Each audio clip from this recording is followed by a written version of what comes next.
works now.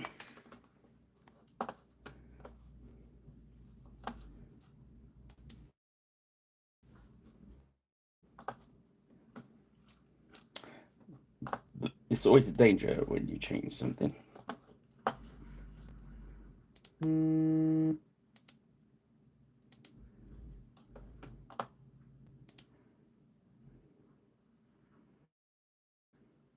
Aha, that's better. Let's just hope you guys can find me.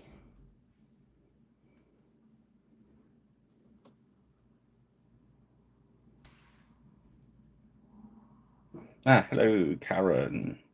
Good evening.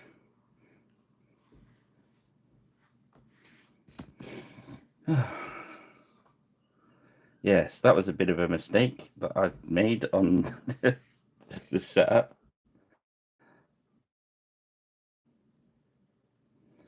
Yes, when I reset the channel, done the channel for earlier, on the settings it asks if the video's okay for kids, if it's designed for kids, and I always put for safety no. But I didn't know if you put yes. Somebody said yes, you should be doing yes, but then it switches off the chat room. So I've had to come back on and say, no, it's not okay for kids. Because we might say rude words like bottom or flip.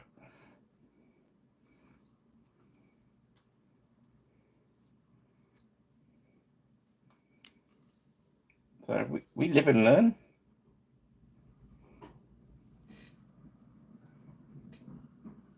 Evening, glad you found us. Starting a new brush up. It's got a funny hair on it. Let me just get the scissors on it.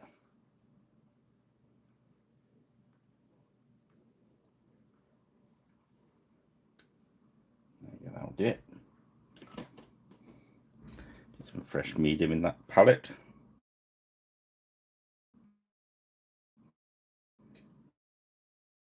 Right. So, yes. Yes, true.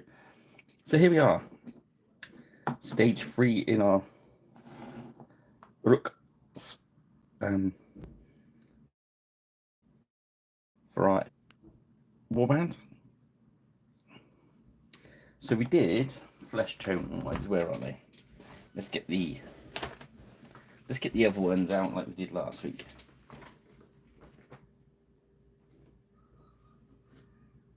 That's what's handy. They're the very, very green guys.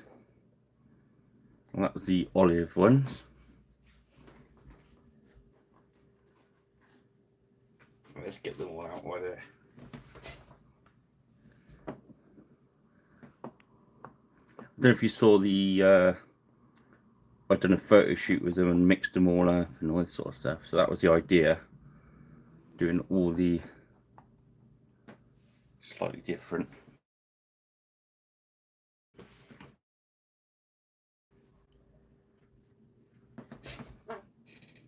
And of course the olog.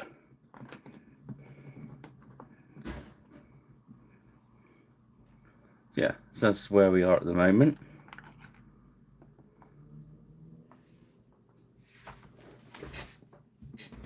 So yeah, so we've got a very radioactive green. And we've got the muted out green.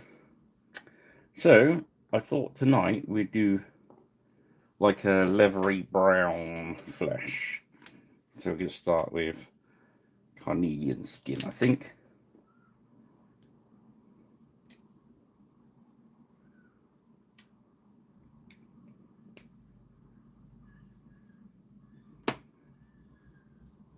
I think there's actually a darker one in the Blanchy set, isn't it?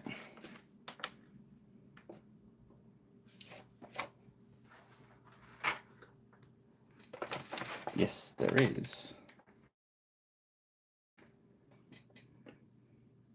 Oh no, that's that ruddy browns. Okay, let's just start with the carnelian flesh then.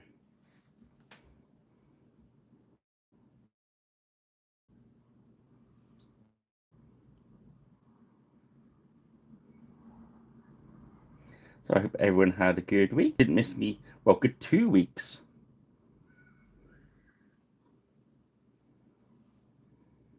Because I was away last Friday. Get ready for the Evesham show.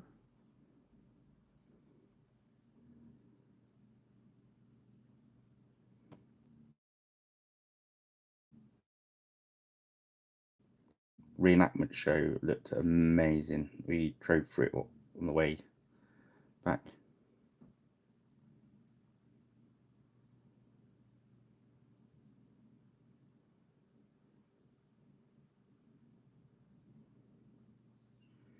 Okay, welcome aboard.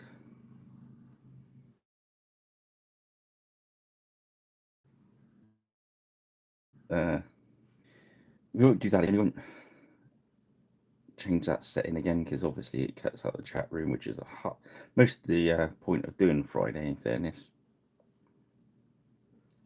So hopefully people find us.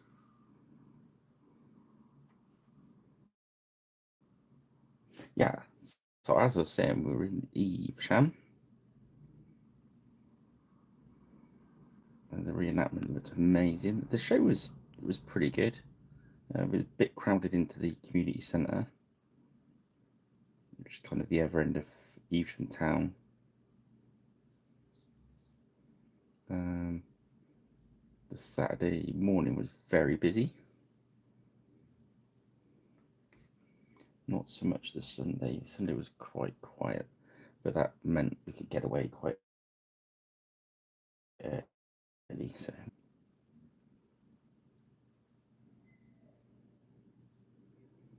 our friends, sharing the stand with our friends at Griffin Beast, which is cool.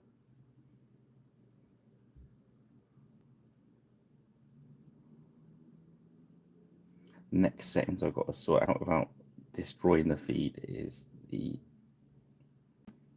focus ones.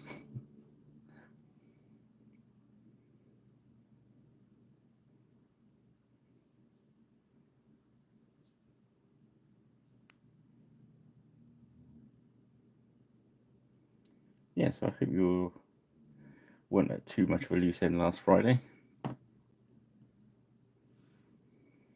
Again, we're thinning out our paint with some medium.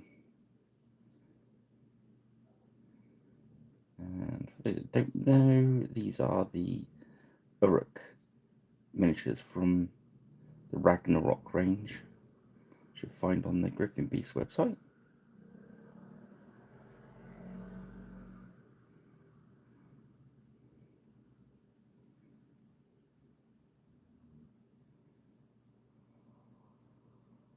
He's got proper sleeves on that one, so we just ripped some of that off and we cover them. Just do his hands.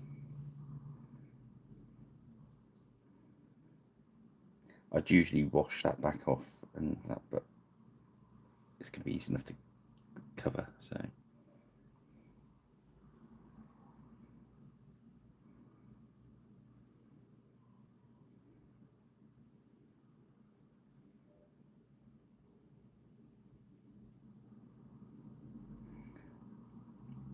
what is cool in the show is meeting people that interact on like social media, especially if you the amount of people that chat to me in the store but don't tell me we speak on or sort of interact on social media and then do afterwards. If you can just take a look at the store. But hey ho.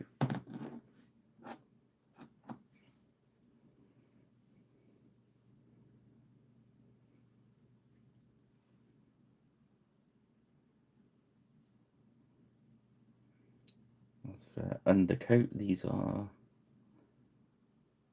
a Vallejo airbrush undercoat. So you've got like a black with a Xenophort grey.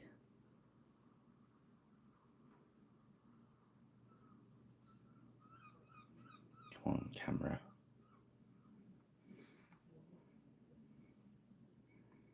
that seems to want me to hold them quite close, so that's cool.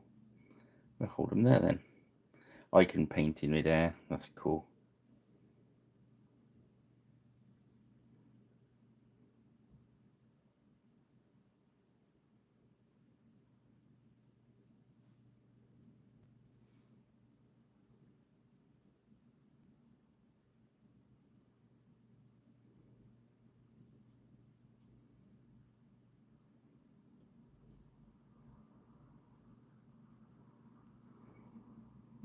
So all in all, it was quite a fun weekend, really.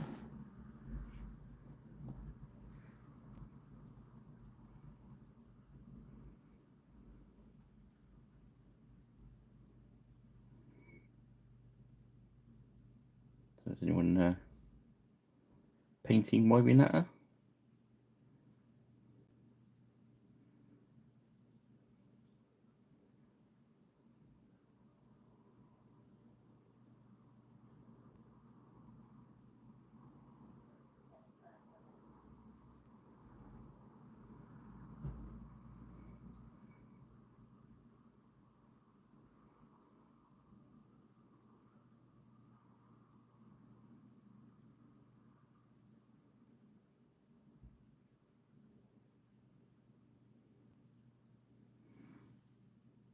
I found it quite an interesting company that Karen might be interested in. They were, it's all 3D printed. Ah, cool. Yeah, nice Claymore stuff, isn't it?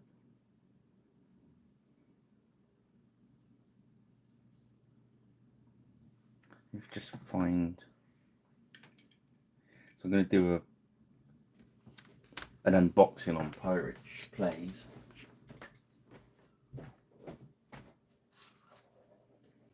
I'll give a quick shout out tonight. Might be one that Karen you might have to look at. There's a QR code there. Imperator Models. And they are really, really lovely people. Work very, very hard. And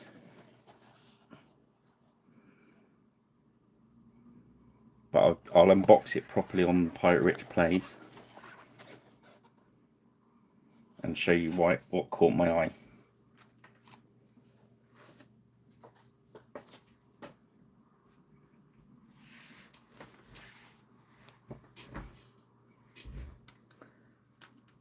Arg.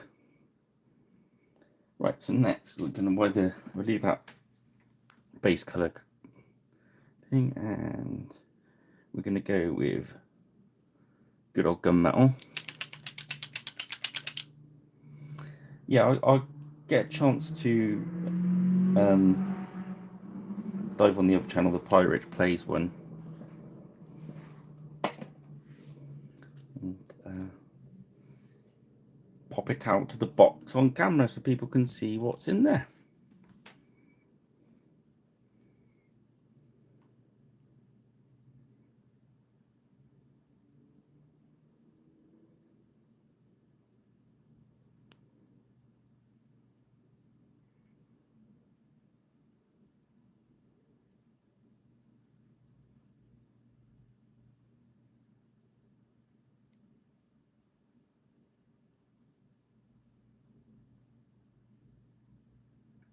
Just remember, use a rubbishy brush when you're doing your chainmail,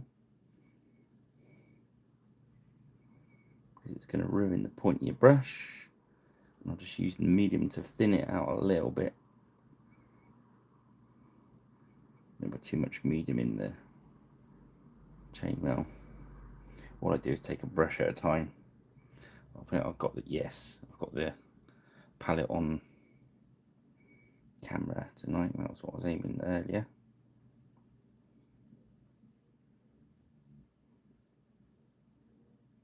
Oh, good work. Hello, go for it. Good work, Andy.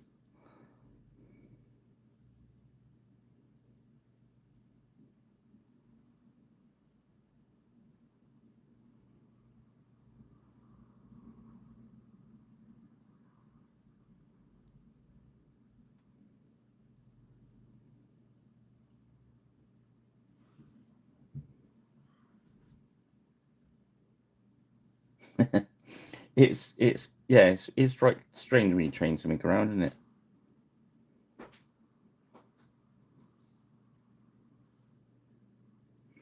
I can't remember what channel it was. It might have been I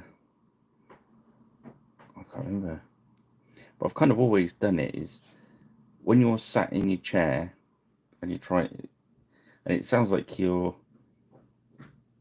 kind of just being ultra lazy, but you should be able to reach everything you need, and that just speeds the whole process up. There's nothing worse than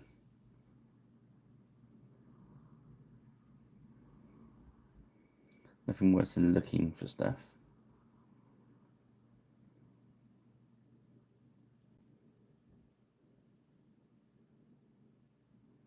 See, I'm just letting enough medium go into the brush just to keep, because metallic paints tends to dry in the brush very quickly and you get sort of a claggy mess. So I tend to just let the brush stay moist by using the medium. Whereas when you're doing a colour, you really need to thin the paint. This, you're sort of more keeping the brush flowing.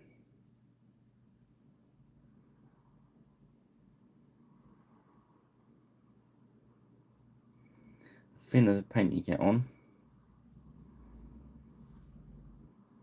the less of the detail you lose.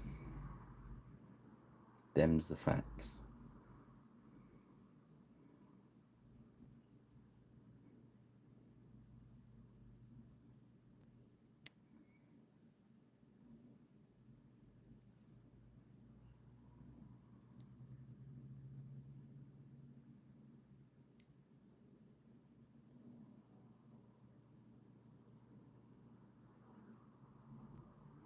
See, this brush's tip's gone already, so I'm not too worried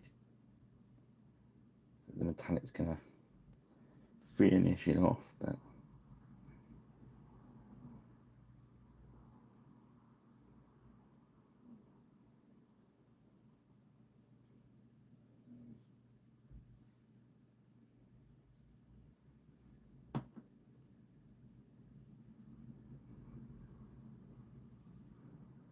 mm. 30mm tall modern fisherman minis. Andy, I've got no idea. Karen might be able to help you on a bigger scale, but I know as of not. Have you seen anything kicking around, Karen, on your travels? I know you're more for World War II stuff, but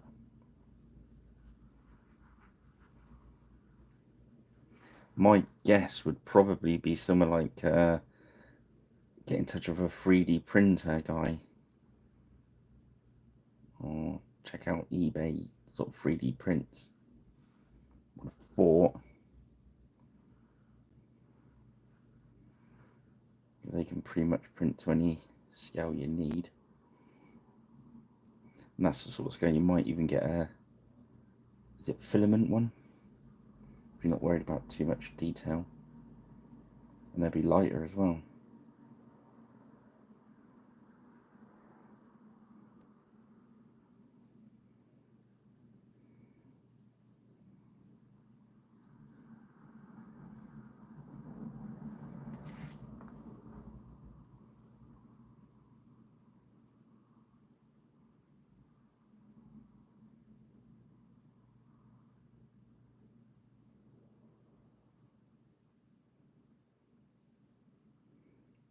Yeah.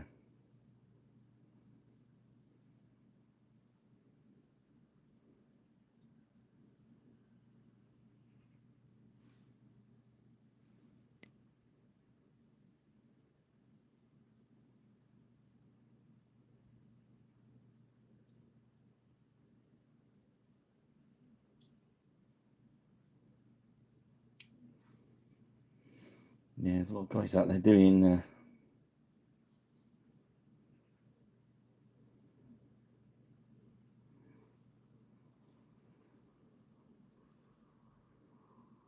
I think anything sort of attached to this sort of hobby, then people are generally pretty helpful.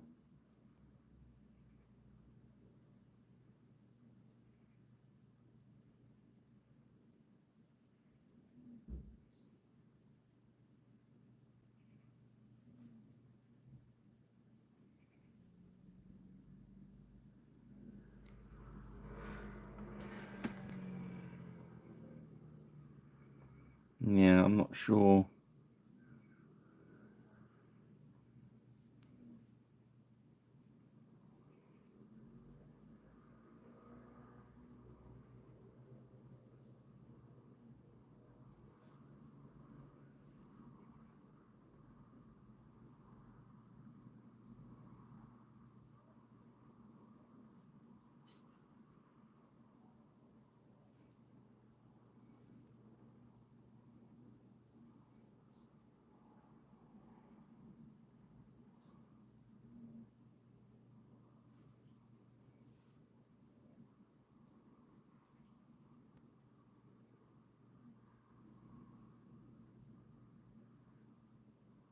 Not modern stuff, really.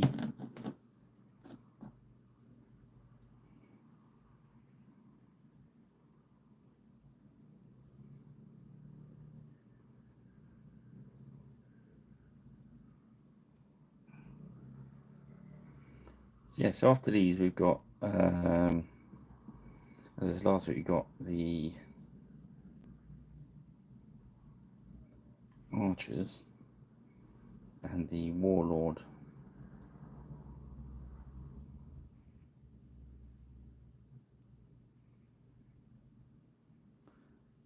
So I either go for a mad one next Friday and try and do the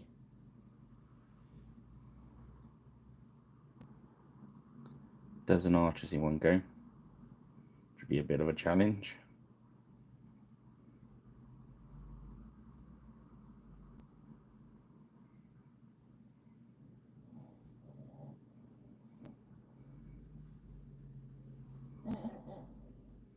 The dog seems to be dreaming.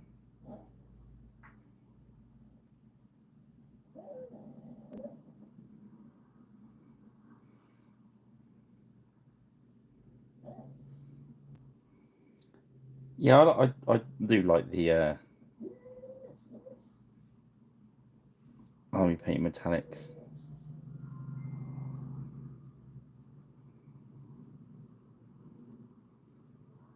They work for me. I mean, everyone's got their favourite one, so.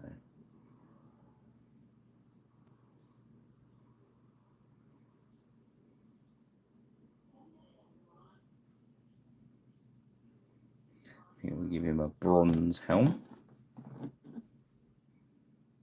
And this one we give a bronze helm too.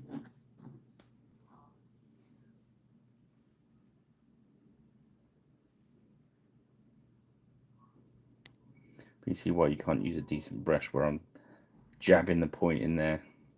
That's the quickest way to ruin a brush.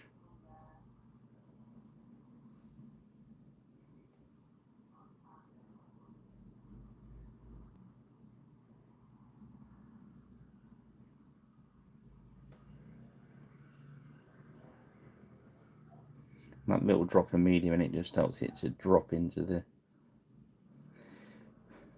dips and divots into the chainmail.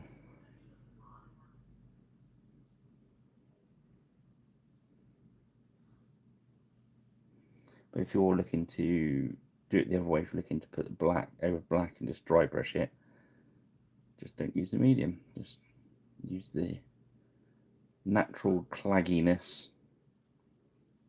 I've not been able to use that word for a few weeks. It's good.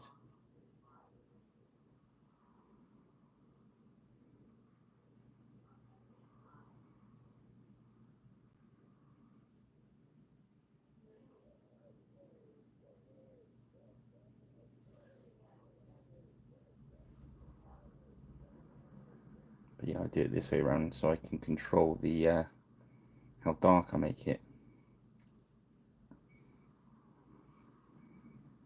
Or doing just the black undercoat underneath. You really do just get tied to the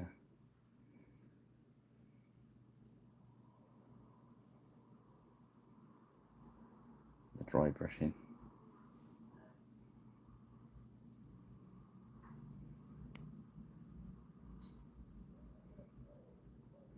But the speed paint metallics are very good as well. They're very, very much similar to these. Ahoy, Rich! You found us. As you can probably guess, I tried a new city, which didn't work so well.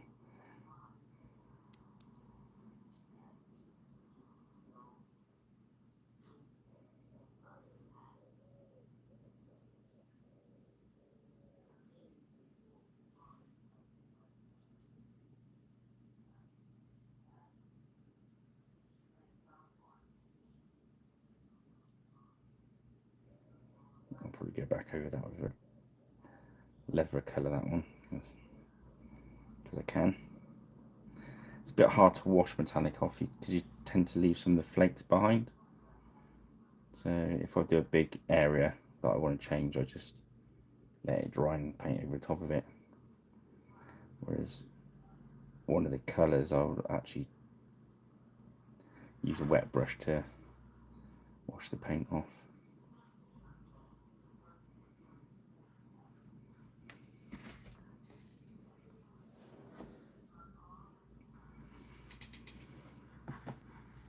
Okay, let's wash the brush out. So we need a red tunics. We need a brown tunic. Oh well, teal. So I reckon either a blue or a green. Because we use green because we're using a brown skin colour.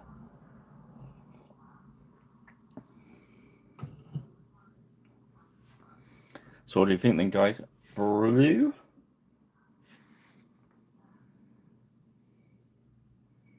Or what's it going to say?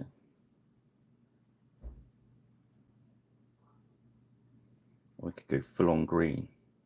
Green will look very similar to that skin tone, so I'm tempted to go blue. We're going blue, guys. So we're starting with Imperial Navy, which is a vivid blue, very deep blue.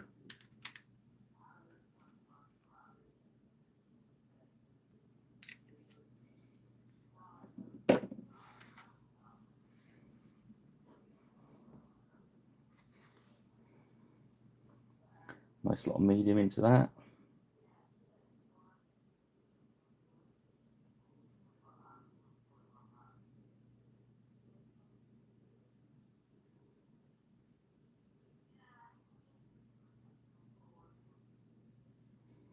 More thank you, Coops.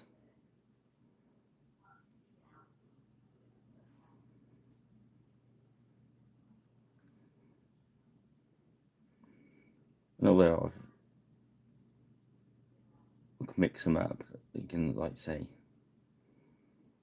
if you want to use them as a 4, they're easier to tell. But we've done that trick before, haven't we?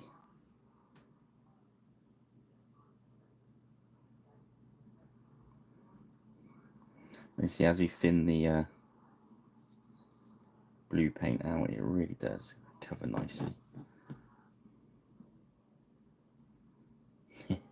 Try and work some purple into these. I'll do my best.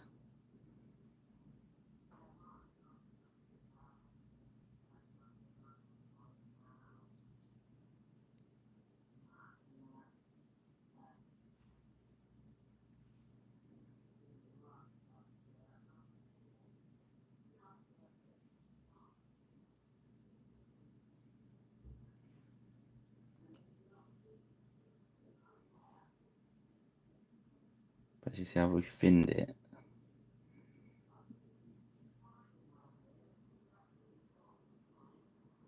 That grey starts showing through because we've gone ultra mega thin.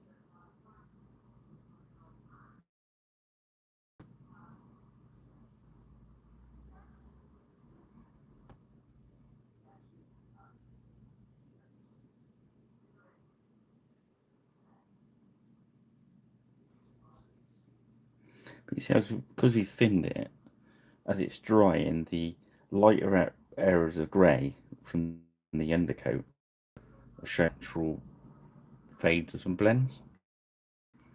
Why we thin it out.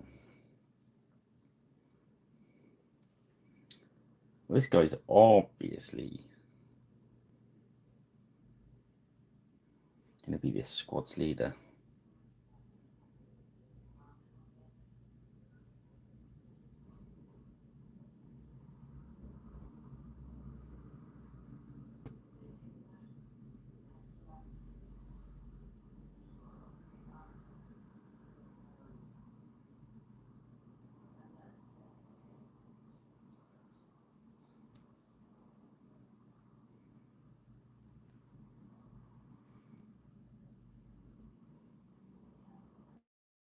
I want another colour in there as I can.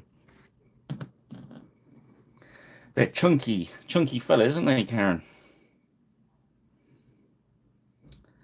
Definitely designed as a whole unit. When you look at them all together, it's one of those, you know, some of the parts. You know what I mean?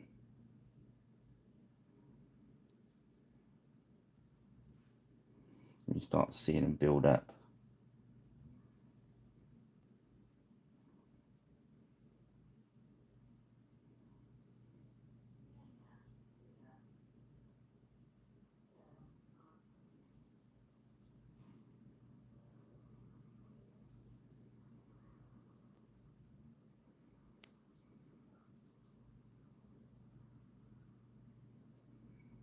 Try and paint a little bit different because the website has painted in a very Lord of the Rings style, dark, grim kind of paint job, which I think's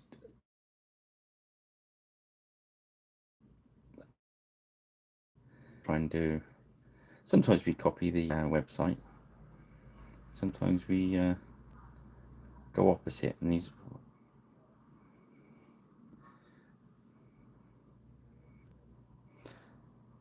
Oh dear, Karen, you've been kicked to number 2. Who's number 1 at the moment then?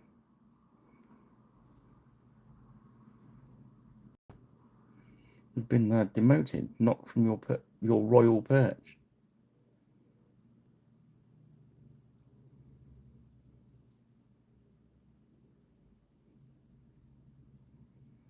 But it's that you blah.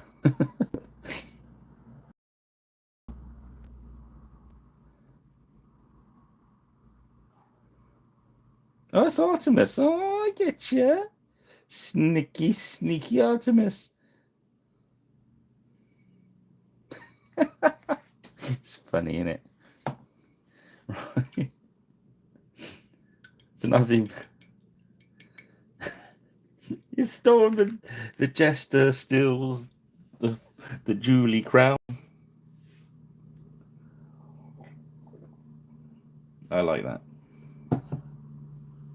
What's that? There's a no button appeared. Hang on, let me click it. If you appear, I'm terribly sorry, but I have to click. There's one that says goal. Oh no, I'm not getting involved with that. It's talking about money and people pledging and stuff like that. So we want none of that nonsense.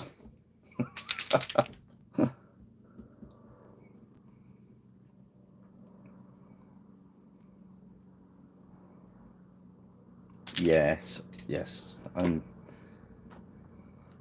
I do it myself. I mean, that's the beauty of the internet now, isn't it? You can see what other people have done and say, oh, I like that colour, or I don't like that colour, or yeah. Saves a lot of stripping stuff. So I'm just going to hit these over with black wash. As I said before, this is one that I mix up myself, but it's very thinned out dark tone. medium in it.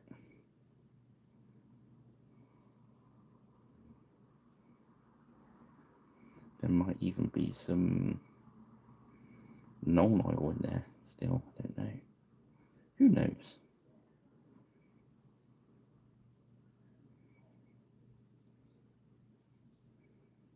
But this just takes some of the shine off.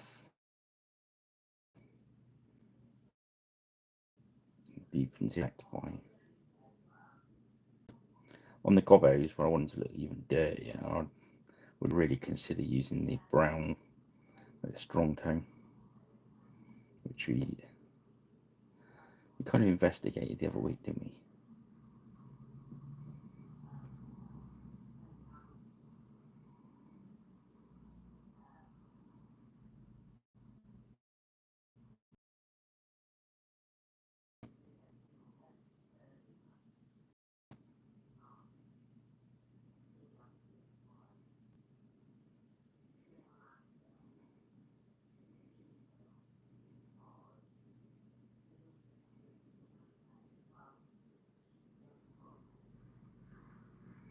More. Oatless thinner withdrawn due to safety issues. Panel line washer saying. I almost bought some of that panel line. I don't think it was MIGs though. It's probably something to do with some of the labelling, isn't it? Well, rather than the actual.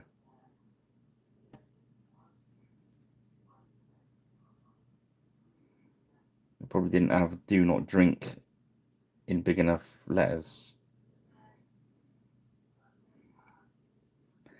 I was lucky to come from this generation that didn't have too many warning stickers on everything.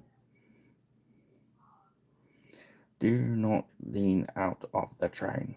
I wonder why.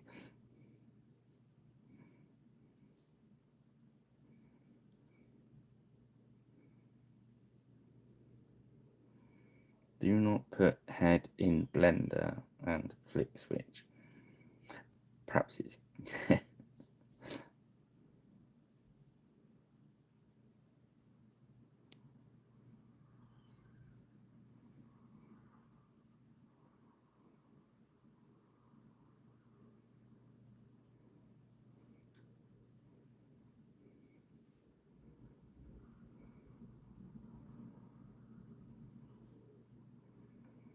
Yeah, I think some of the thinners. I was messing around with doing some oil washes and painting with oils for a bit, and it is fun, but it just doesn't.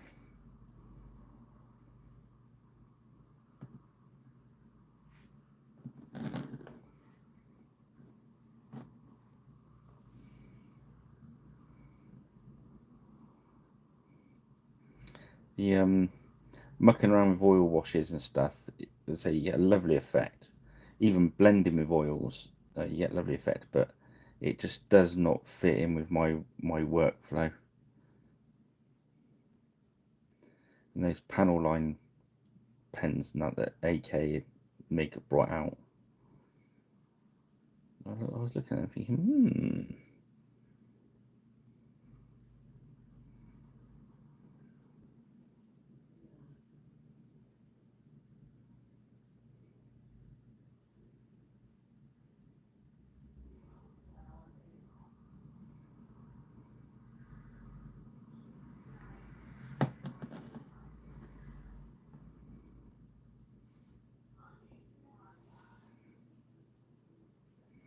But yeah, some.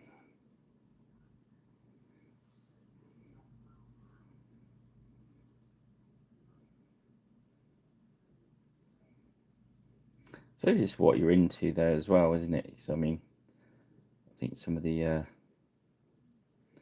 I was painting just like show painting and spending months on one miniature, you can warrant the time to do any sort of technique, can't you? Sort of panel wash and blend in, and so like you sort of. Well, I didn't think that doing oil washes really took that long. Really.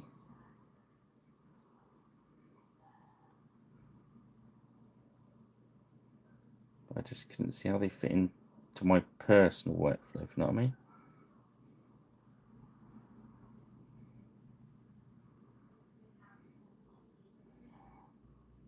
Karen investigates.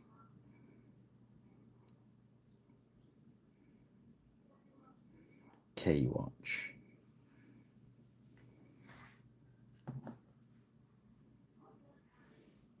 It'd be funny if it was the label, wouldn't it?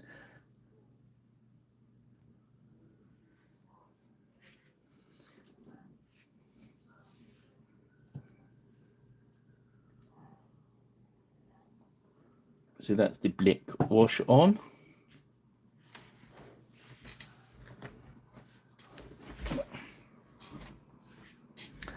So next we start putting the leather effects on. So we'll use Brigandine Brown. I'm wondering if it give us a better contrast with the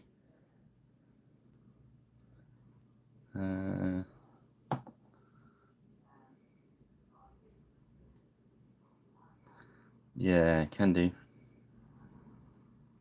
Good one, Andy.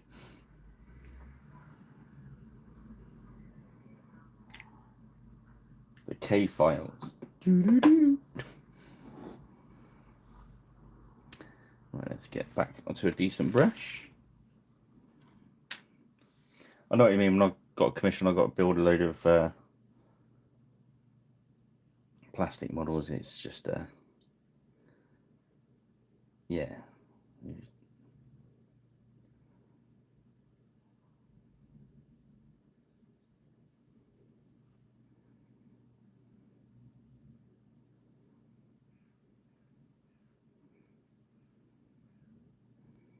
Only the finest Colombian glue.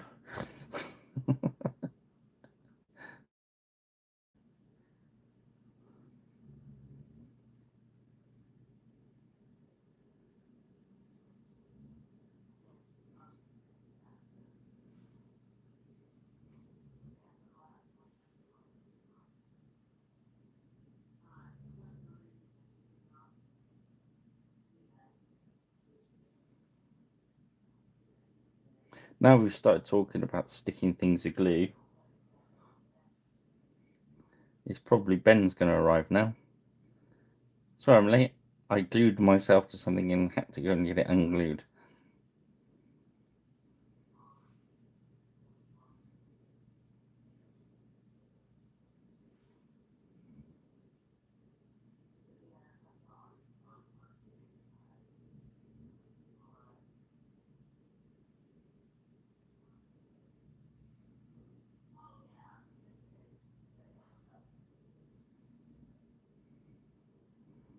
All right.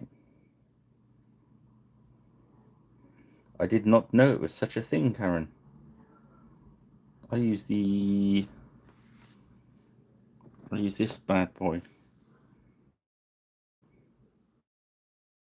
Other glues are available. The plastic stuff.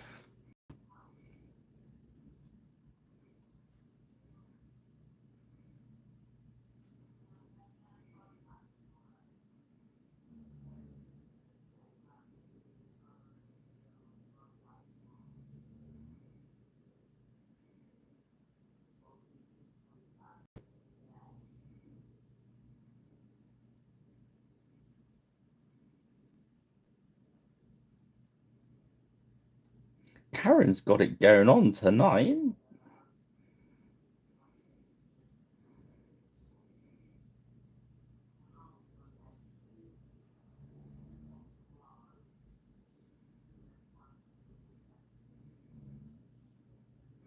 But Artemis is probably Rocket Plant. I love the name. Rocket glue.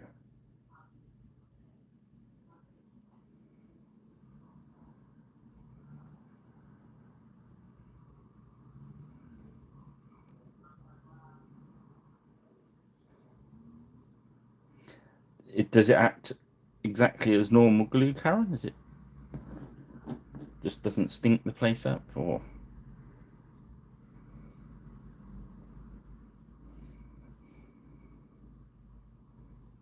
So Brigadine Brown just going to hit everything over. It's got leather.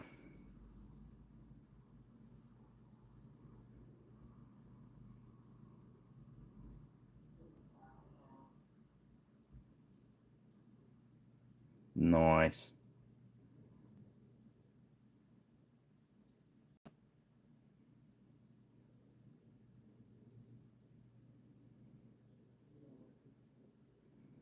I do love stuff that's spelt wrong on purpose. It's just turbo.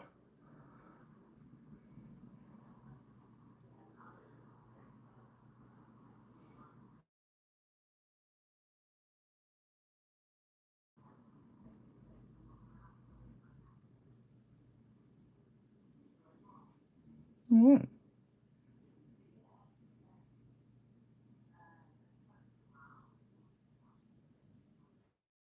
So is that a big thumbs up from Kits for Karen?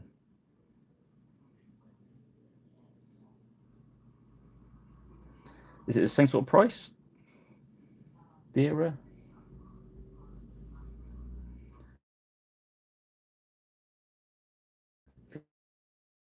It's my dearer.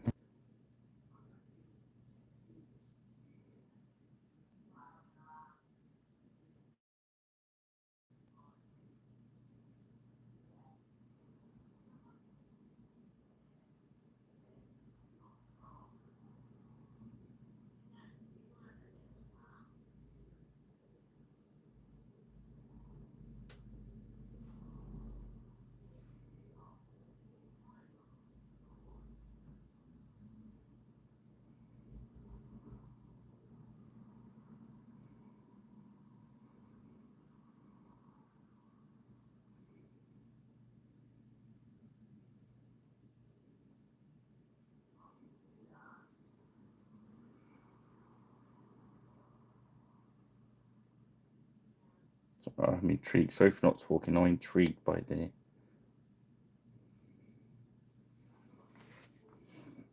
But no stink glue. That's kind of.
Yeah, so again, we're just thinning it down with the medium. Ensure got a nice flow. The flowier you get these paints, the better they seem to cover. Which is sort of counterintuitive, really, that you think the thicker they are, the better they will cover, but it's not so. Not so.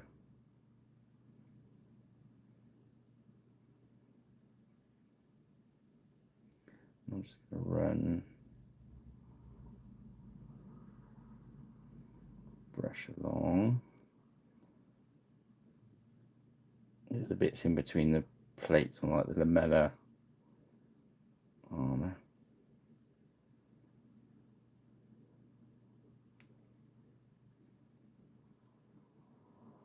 Some leather straps on the back of the armor there.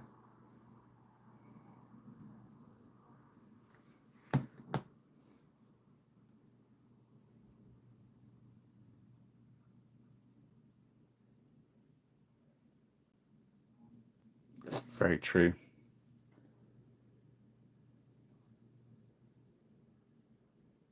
It's not. It's about £8 for the ordinary stuff, though, isn't it?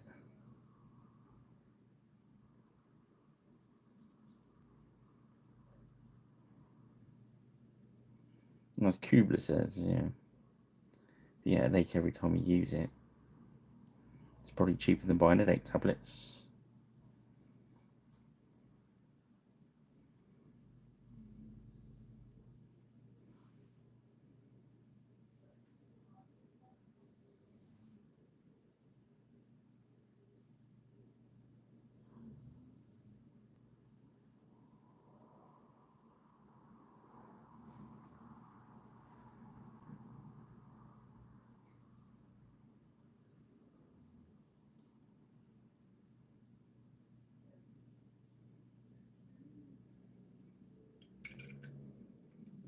So drop a little bit of the base flesh tone on his knee.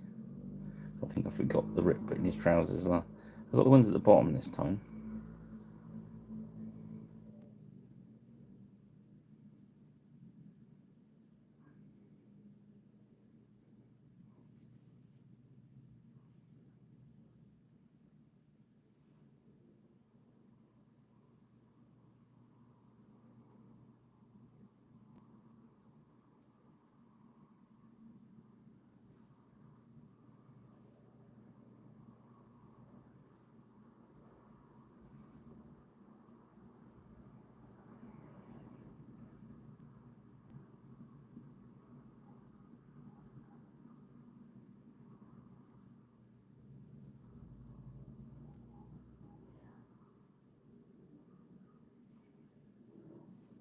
Yeah.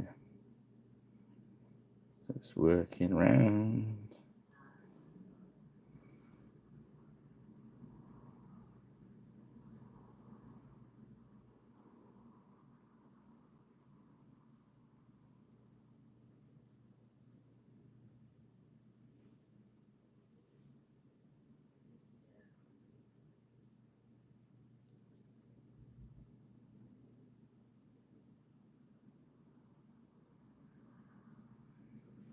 I was going to do the neck piece in leather as well. As that piece I said we painted metallic, so look, it does cover quite well. In fact, I've actually, when I've had a lot to do, I can't remember what it was, but I sprayed the whole silver.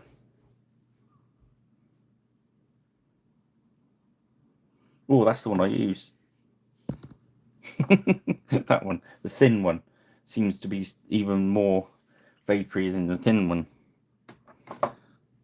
I did used to use the Revel one in the blue thing, but it was forever getting blocked up.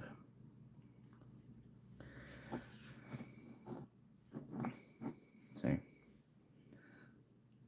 I have to put with that. So that's just the way it is. Right. Let's start.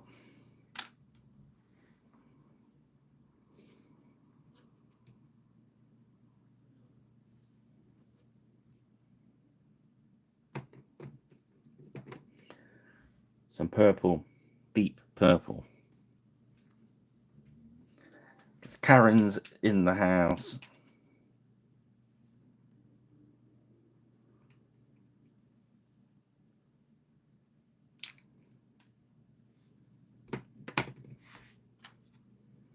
So I thought rather than mess around, we get some purple on board.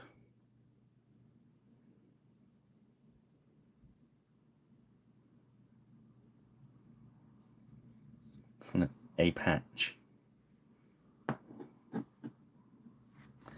Yeah.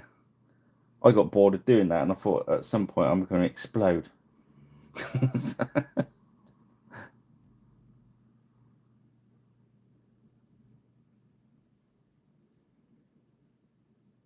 I do like the little brush and the Tamiya one as well. It's very good when you want to get a lot of it onto a piece of GW plastic. Yes, I'm going for the full-on purple cloak.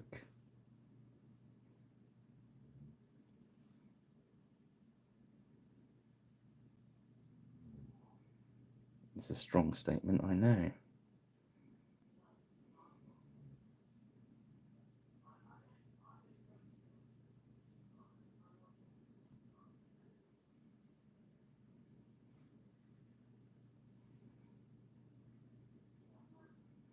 I figured this guy could be seen as a lieutenant or...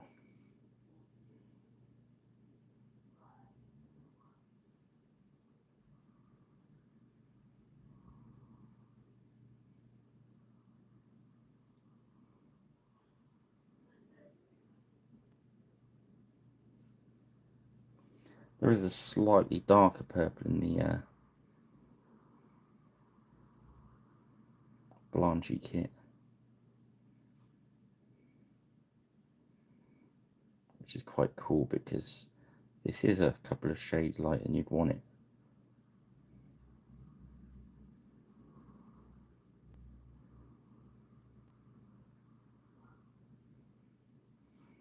But I'm going to put some wash on it anyway, so it will darken it down.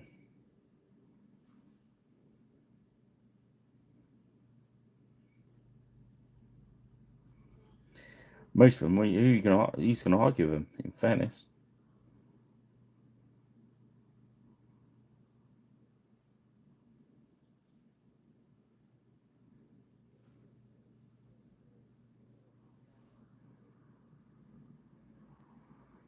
This guy's obviously got delusions of grandeur, I suppose.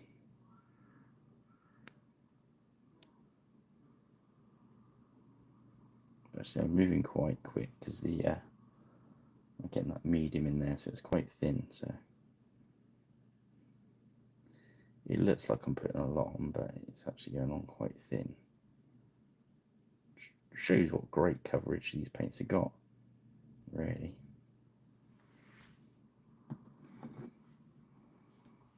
Again, this probably, they're going to be a little bit bright for some people's taste, but this is for my age of magic. More bands, so they're my miniatures, so we can go crazy on them. I do, so you don't have to. Okay, so let's put some gold on board. Start making that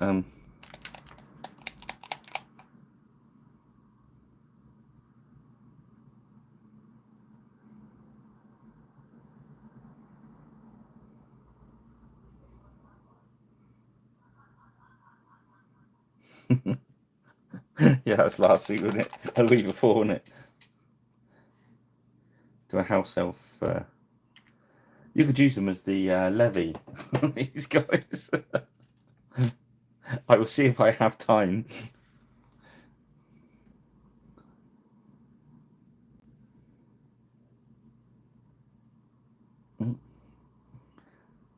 Missed a bit of his belt.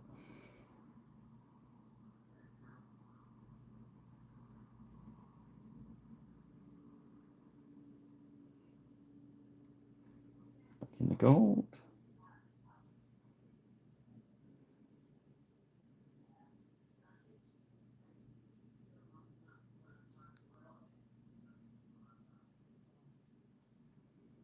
We're going to tone everything down in a bit. So it's good when you're going to tone something down. Start with it brighter than you need it. Our friend Kenny, or is it Kenny Boucher? I used to watch a lot of it. I used to like his videos. So take it to 11, and you can bring it back down to 10. And he's right.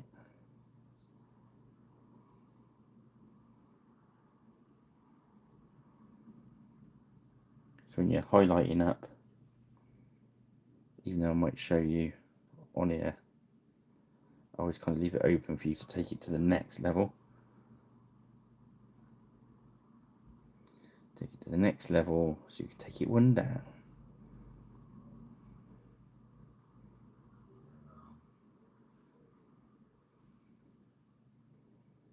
As you know, this gold's going to look really bright at the moment, but you've all seen me do it before.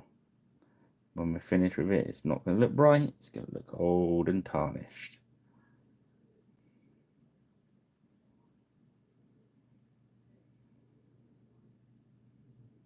You've done a lovely job, the detail on these helms.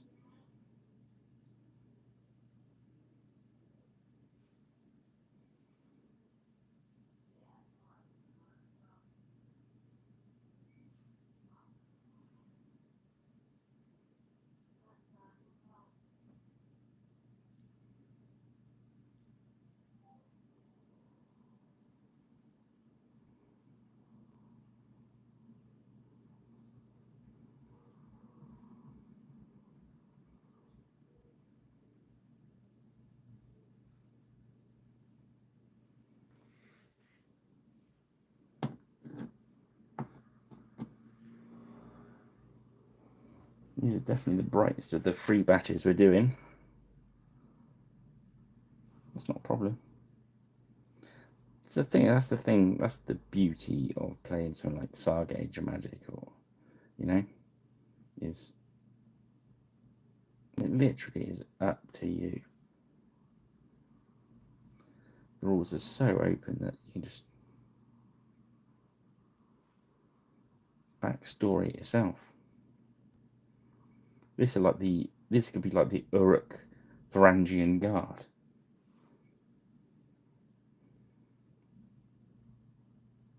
Old Orc Order.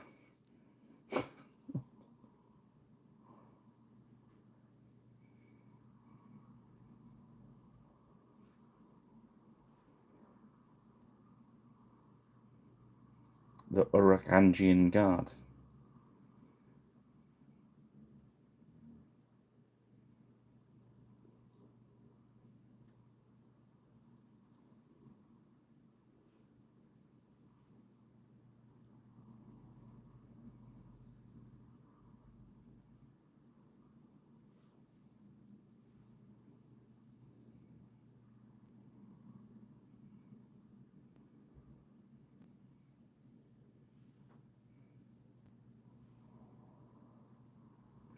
They would actually look really neat like that, wouldn't they? Can you imagine painting these like ancient Persians with all their really bright purples and yellows, and that'd really work as a warband, wouldn't it?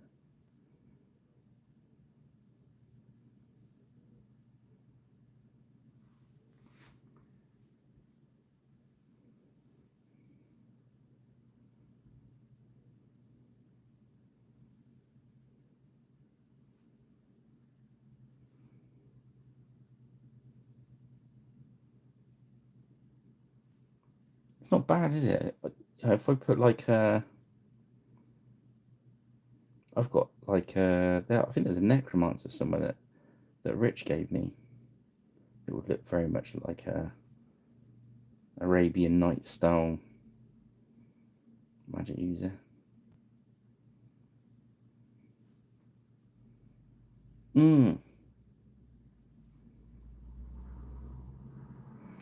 Yeah, well there's some undead that they do on the Age of Magic. If you go and look at the undead, the Hearthguard are Templars, and the warriors, one batch of the warriors have got skeletons that have got like hoplons. I'm sure if you spoke to the nice men at Griffin Beach, they might be able to sort out some hoplons to go with some orcs.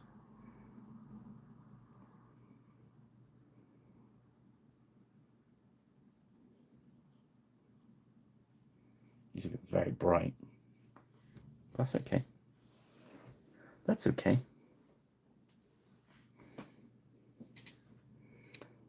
And that's what I was talking to people about on when we talk about Saga. The other day is I love the Age of Magic because my imagination gets to run wild, which is always good.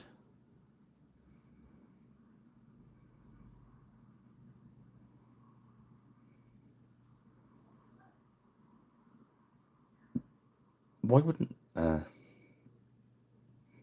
uruks have an elite guard? Chosen men. Chosen uruks. Right. So that's most of the. Got these trues to do. I think he can have black trues. Get some darkness in there.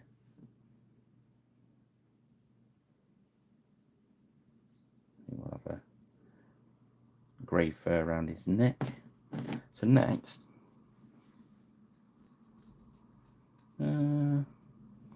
let's do the flesh tones next. So we know where we're going. So he's carnelian skin. The next one's tiger's eye skin.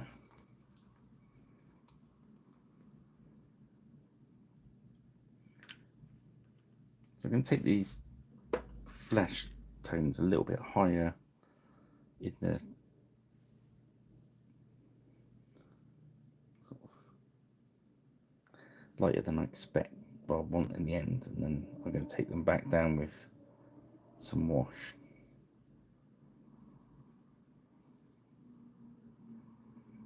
And this is behind his shield, but it's good practice. Pick out those fingers. Pick out the top of the arm that's possibly going to show behind the shield. A bit more medium. Around the bottom of his chin's going to catch the light. There's high cheekbones. Maybe the top of his lip a little bit.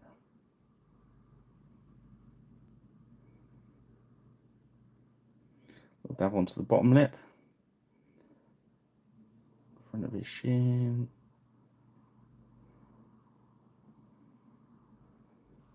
It's really important that you thin these tones now, because you will get very harsh edge to your blends otherwise.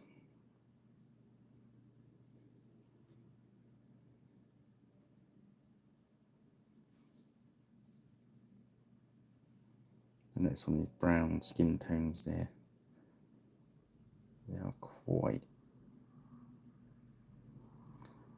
unless you use all of the range, they're kind of, you get very big jumps in them.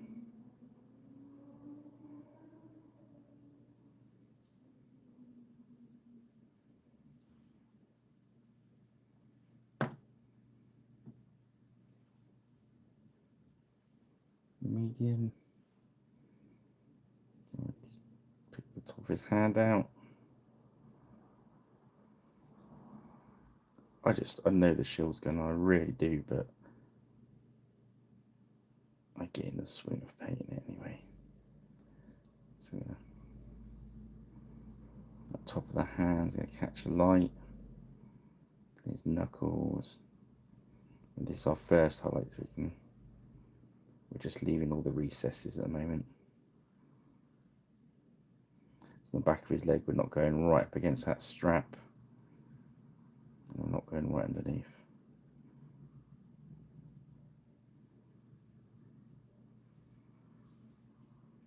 Back in the medium. That big old chin's gonna catch them. Maybe a little bit on the top lip. And that's where he is on his face, because don't muck around with his eyes. Just put a white dot in there and some red in there to give him red, bluey eyes. But I think that's what we did the rest. So a little dot on the back of his leg. Over his knuckles. A bit of his thumb there. And just a little bit going down his fingers. Then we're going to go He's got a real Kirk Douglas chin there, so that'll be worth picking out. I'm just picking out his lips.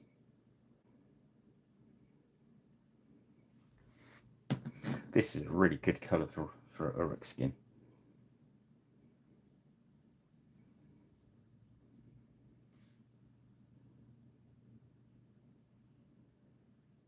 I was thinking about making it sort of more grey brown, but I'm glad I went with this brown.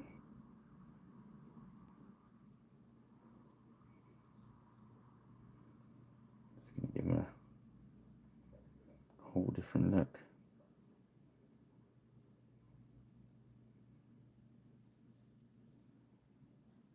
Pick out that chin. There's a jawline as well there, so just touch that in. I'm using the very tip of the brush, leaving lots unpainted. Whisper on the skin tone. Let's keep going. So we're going to go third and final highlight, topaz skin. We're going to go quite sparing with this one. Really are just hitting the highlights with this one, because otherwise it's going to really brighten it up too much. So we're going to just hit those knuckles.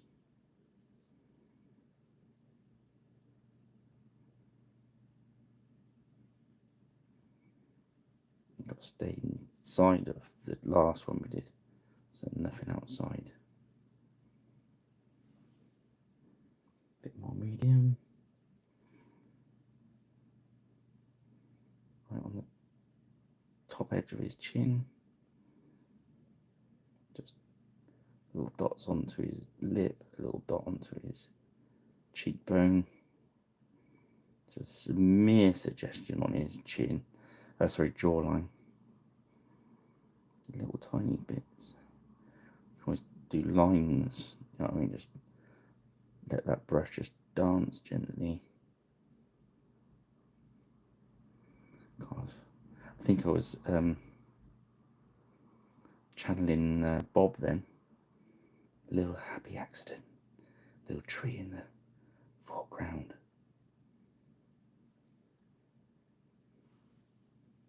I'll pick up some more medium. And just a little pop in there, just make it pop a little bit. And because we've gone quite heavy in there, made a dot, we're going to just get some pure medium. Just blend it in with a bit of medium. There we go. Did everyone see that? Did this side there. So just a bit of medium. Just spread it across. Whispering Pirate Rich. There we go. And we've got a happy little uruk there. I'll stop that. If I send you all to sleep.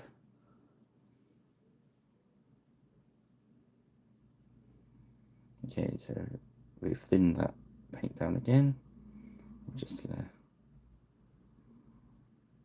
light touch on just the top of his chin. Let's get close up for you.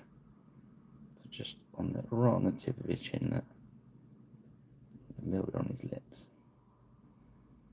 And these ones are just gonna hit the tips of the fingers.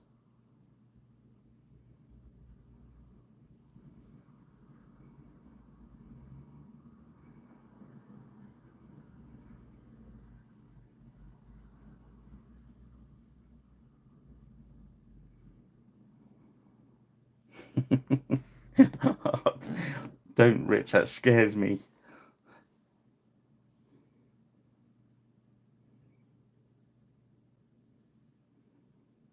Just the Kirk Douglas one, we just give him the dimple. Give him the dimple. That sounds really dodgy, doesn't it? And straight out of ASMR into something else, which I'm not even gonna contemplate.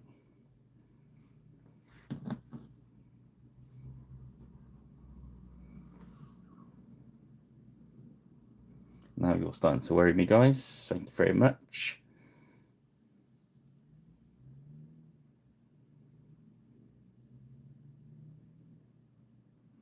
Just use that highlight just to make it pop.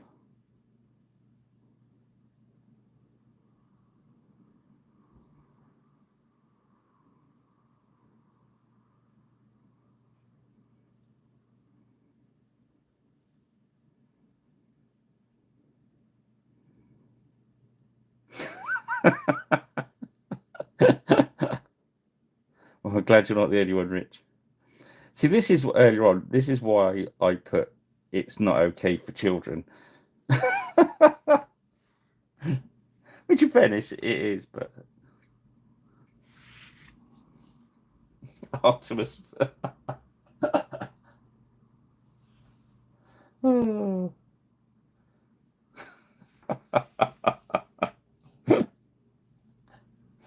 Oh, you have to. It was one of the first videos I did. I got a comment. I think it's before I changed where the camera was. So I wasn't sure where the microphone was, so I was talking very quietly, and it was picking up very quietly as well. And somebody sent a message, and it got into an ASMR video thing. I don't know, and I didn't know what that meant at the time. Naive to these things. Right, let's start with deep grey.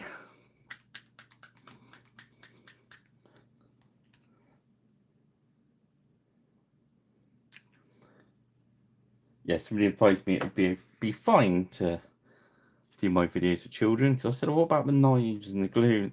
They said, well, no, you're not doing anything dangerous, like saying go and buy this knife or whatever. So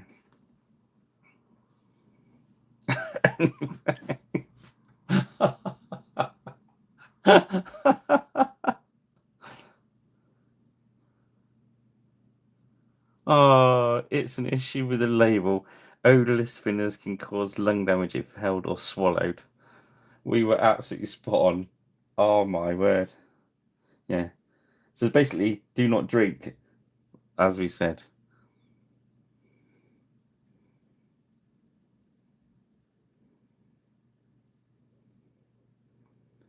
Well, if I don't think an Only Paints site will earn as much as an OnlyFans one, in fairness.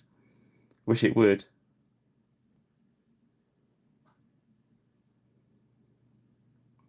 I don't think anyone's going to pay for me to sit here in my underpants painting images. I'm sorry, that's an image that you lot didn't want in your heads, and I think you all deserved.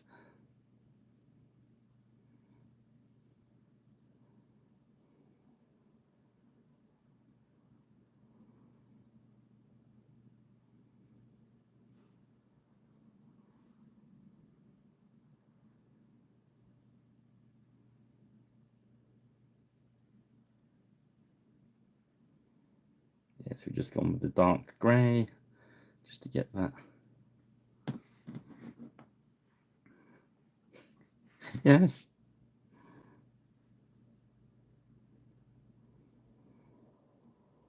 What have I been painting this week? There we go, it's a change of subject. The change of subject, probably not the change of subject you want, but it's a change of subject that we need. So what have we done this week? We've done a Lord of the Rings commission. That's gone off to its owners. Serpent Riders, known as. Probably one bit inspired by the Araby feel, because they're the Haradrim. And we did some Vikings.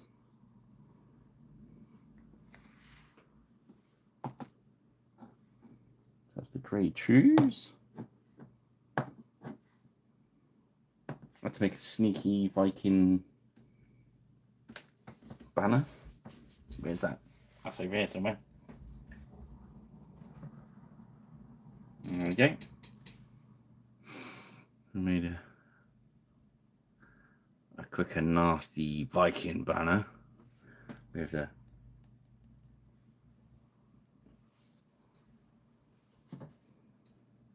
did some Viking shields. I think there's another dragon one. Where is he? I do like painting shields.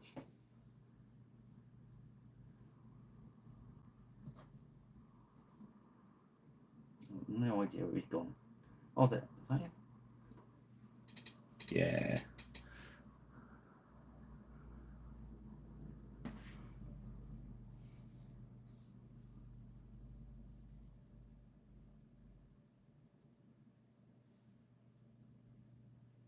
All right. Speak to me later about Lord of the Rings stuff, Rich. I've got the last 3 box sets they released here, all painted, ready to go. It might be a if you want them all painted, we want all these ones painted. We shall speak soon. Hold that for. What else we're doing? Oh yeah, we're doing some 100-Year War stuff for someone. I don't know who that was for. We finished some crossbow men, and we're right in the middle of some spear dudes. Nearly finished the spear dudes. Obviously that was a green one.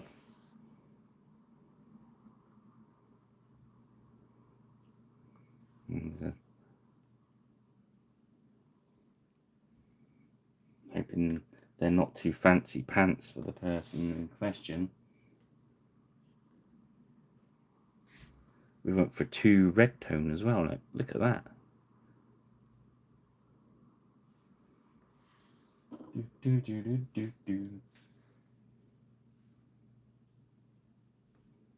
Yeah, coming all right.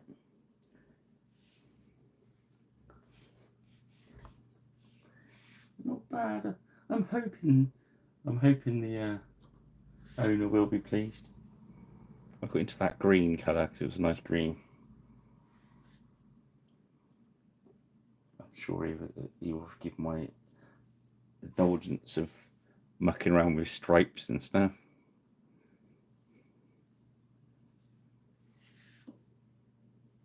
Yeah, they're nearly finished. I'll probably finish these ones off in the morning, those ones. Anyway, back at the ranch, we're uruking. Not sure if that's similar to wombling. Maybe. I was going to get the secret weapon out. Did I get it? Where? Ah, there it is. The bottled one open. Secret weapon. Sombra tostada.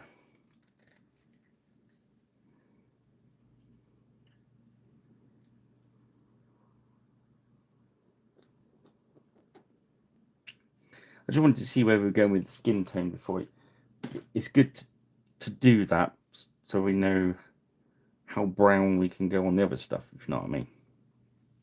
So now we've got that skin tone, I know how light I can go on the leather. So I know that this secret weapon will be deployed nicely for the hair. Because it does do the hair really well. It kind of gives it that sort of unkempt, greasy look kind of thing, you know what I mean?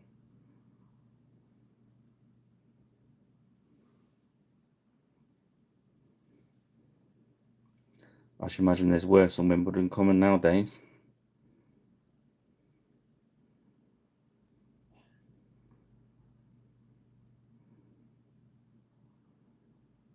I did make sure the wifey was out of earshot then, because that's her neck of the woods. Yeah, no, she's not a womble. Well, technically she's a womble, but not not one of Bernard Cribbin's friends. I think we're... Yeah, the rest of the spears in this colour as well, so we'll need to match in. Let's use this brown to Hide that bit of glue behind there.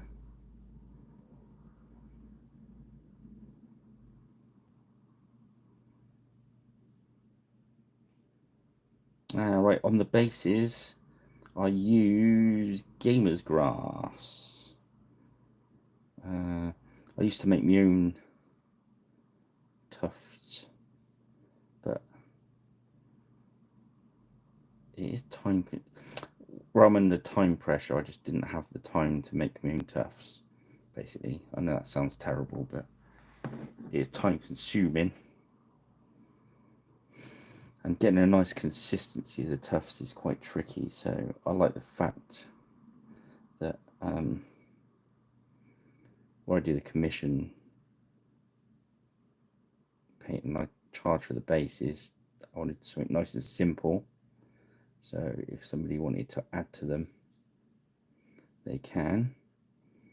Also, I've been told by the guys when they're doing their photography for the books, it's easier for them if I stay inside the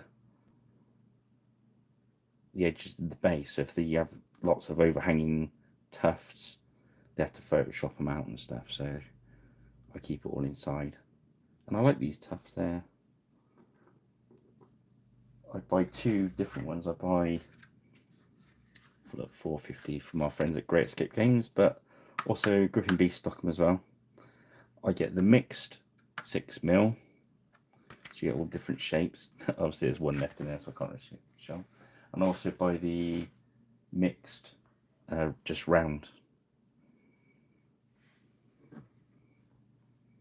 because I can. So that's the mixed shapes. Yeah, like how many's on there? 70, I think. 144. And one's a 70. So you get these round ones as well, which I buy. So I tend to use a round one with a funny shaped one. And then those bases obviously are the same stuff as that. I find if somebody wants to add to those bases, it's fairly easy, isn't it? Just stick some more gear on there. He doesn't need any brand bits.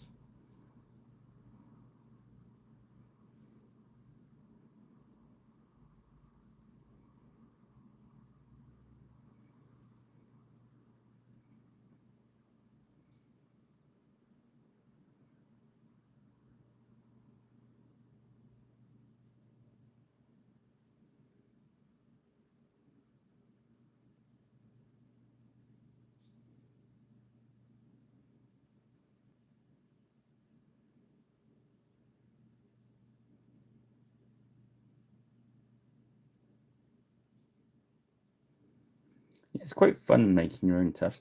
Well, the other way I used to do it as well. One of my customers sends 3D printed bases, and what I do is I just with some static loose grass, or what is it? This, the stuff you make tufts out. This stuff. What I do is I put double glue in like the creases of the deserty bases he gives, and just drop a little tiny bit of glue into one of the cracks and just put some sprouts of grass coming out. That's just easy on those ones. Cool, so they're proper done. There is a dark skin tone. Is it strong skin shade? Which I don't generally use. I'm just going to see. I'm thinking of using the ordinary skin tone, but let's just try a bit.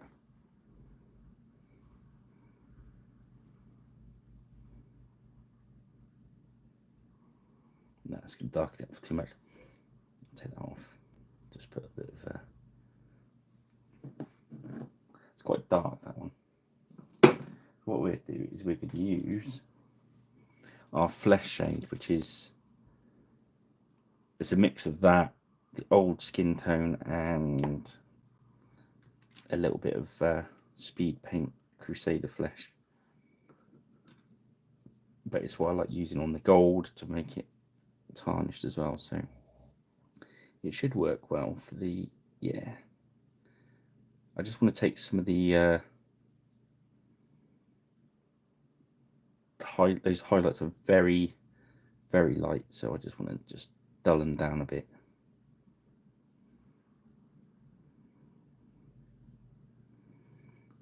As our friend Kenny Boucher would say, take it to 11, knock it back to 10.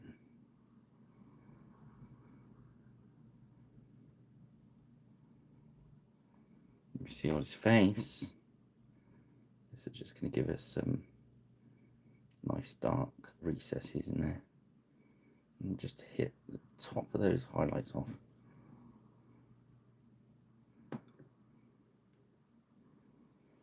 And as we know, it's going to go on that gold paint. But when you do the gold, you really have to stack it on there. Be brave. Where usually you don't want a wash on there too thick because it'll dry and tea stain. That's exactly what we want it to do on the gold. So you see how much is I'm putting onto that sword there. But you don't want it to run everywhere, of course. So just pile it onto that gold. A bit lucky really, because we're going to use it for the flesh shade as well. Let's check out his chin.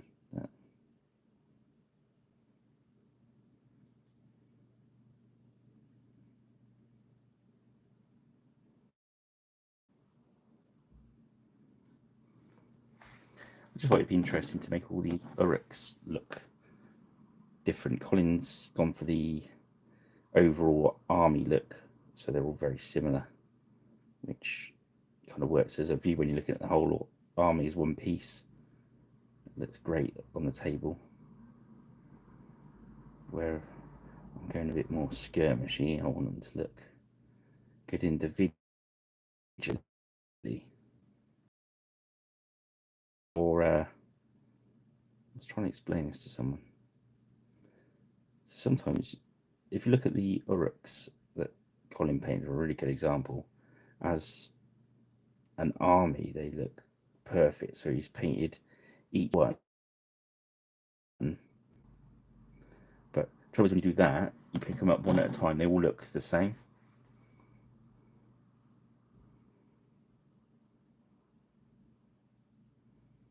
Whereas we've changed each 4, so these 4 may look the same, but when you pick it up next, that one's going to look different.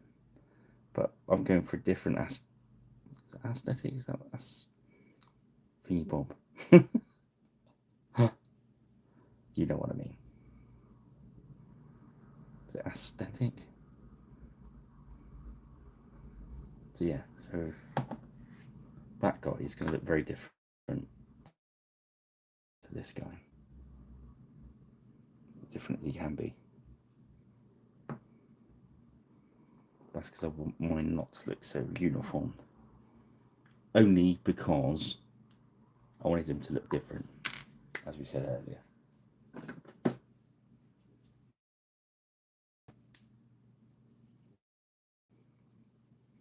It'd be much point in me coming on here and just painting them all to look the same, because I was just painting one. Yeah, so starting to look really chunky, isn't he? So next, let's have a look at that blue. So Imperial Navy was the bottom one. So next one, we're going to go Regal Blue.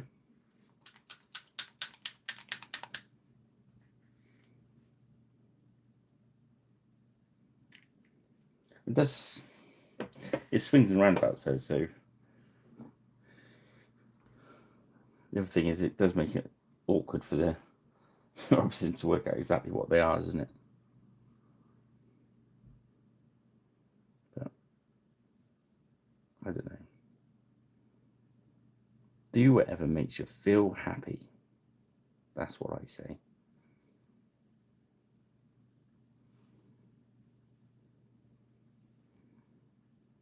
I like both ways. Then I love seeing other people paint it, just absolutely love it. That's why I say to people when they do a paint along, so send me a picture on Facebook, because I love seeing other people's painting.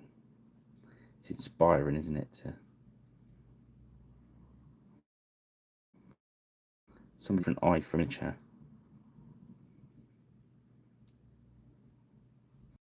That's brilliant, Coobs, the other week when you sent me through the troll you'd done this painting on. That was brilliant, mate. Again, we're leaving the very deep recesses.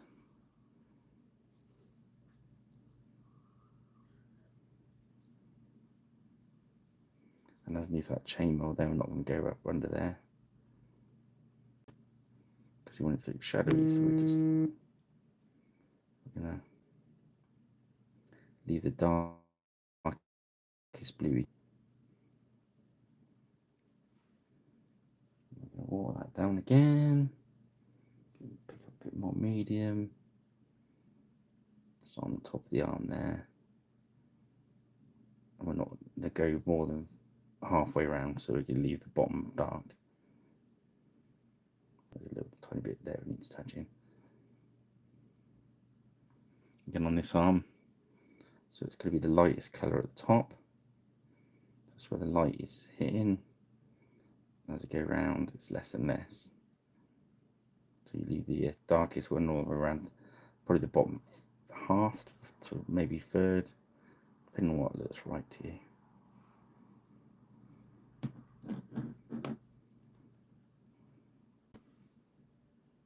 Bit more medium.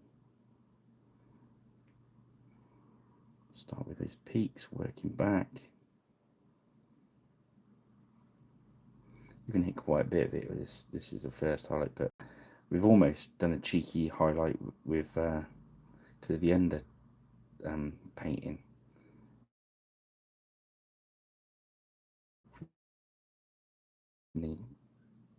Already done the first shade. I'm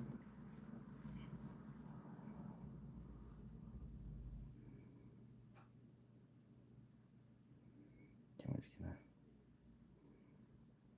see that bottom edge, bottom hem is going to be the bit that catches most of the light. But all things like the scabbard and his chainmail are going to throw shadow.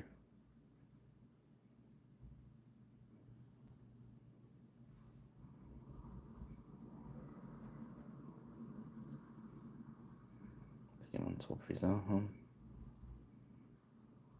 the elbow. See, I'm sort of dabbing at it with the brush. I'm not trying to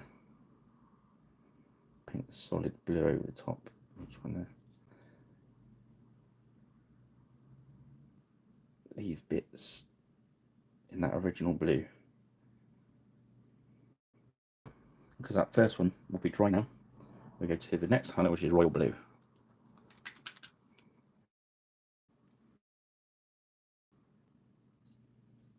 Which is going to come out, grab Mr. Pin.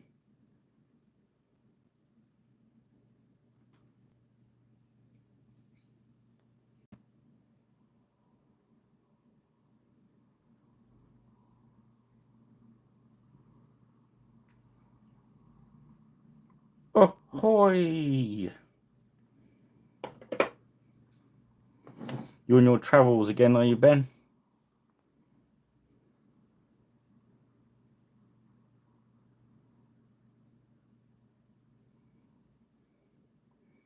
Is this some sort of world domination tour you're on? The Ben world domination. Again, we're going to stay inside those areas we've just highlighted. Onto the top of our peaks. Just highlight it. This blue out. As you can see, Ben, we're on the third point of uruk. Quest to do 3 points of uruk that look completely different.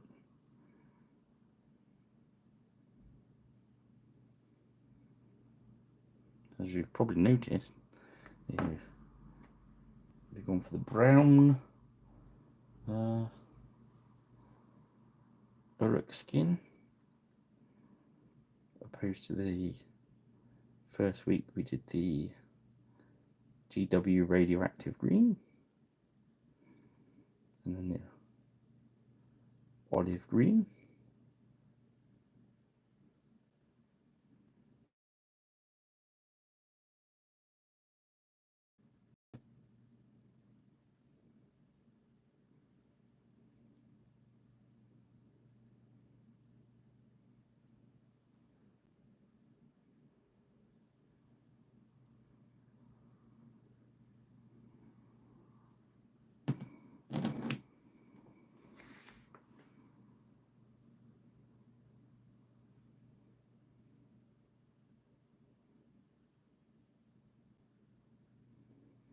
As you can see, we have a Karen inspired cloak on this one.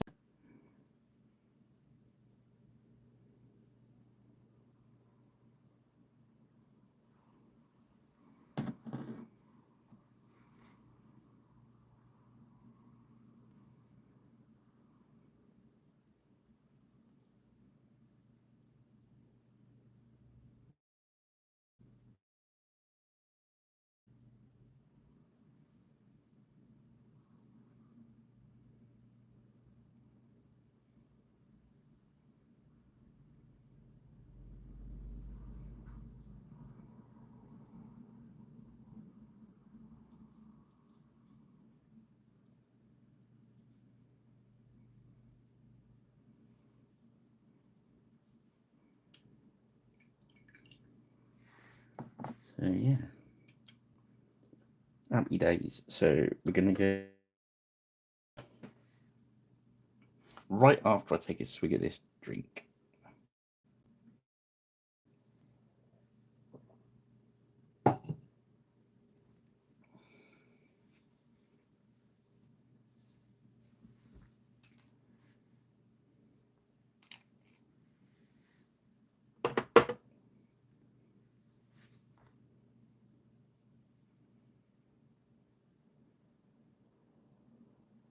There are some purple patches on these ones.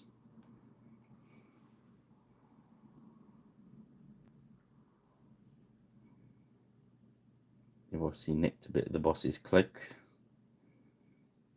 Or perhaps they all had purple cloaks at one point.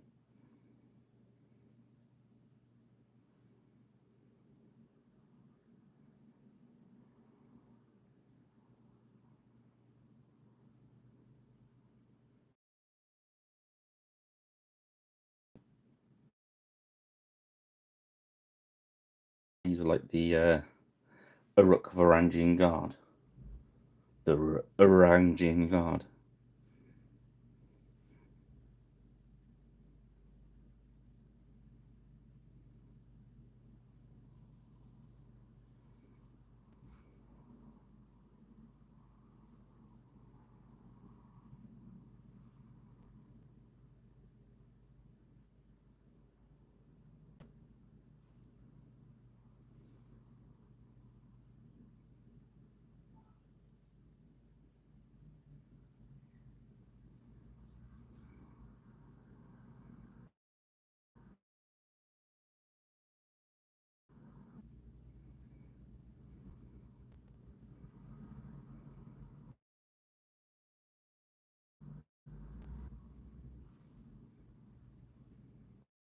Just keep medium going. Does help with the blends. And just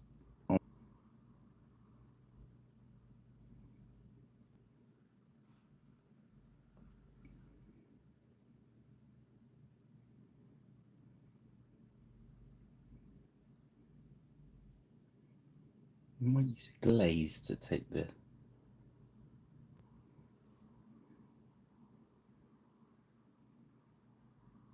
down on white.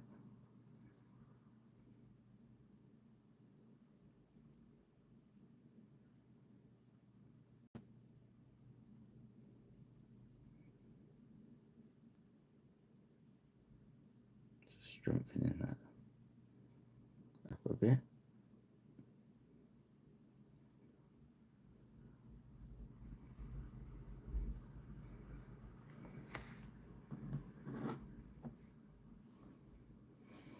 This one has a purple patch as well. He's going for a purple patch.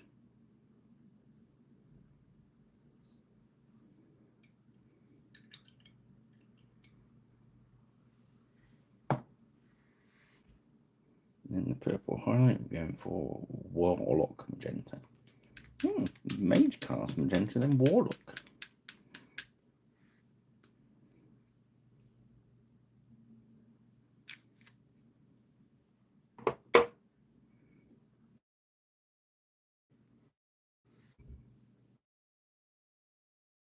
They're just a little bit darker, you know what I mean?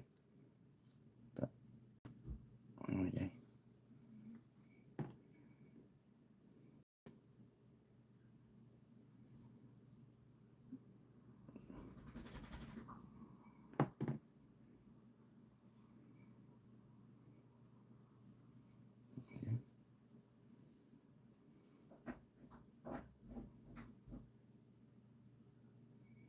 Just down the tops of those ridges now.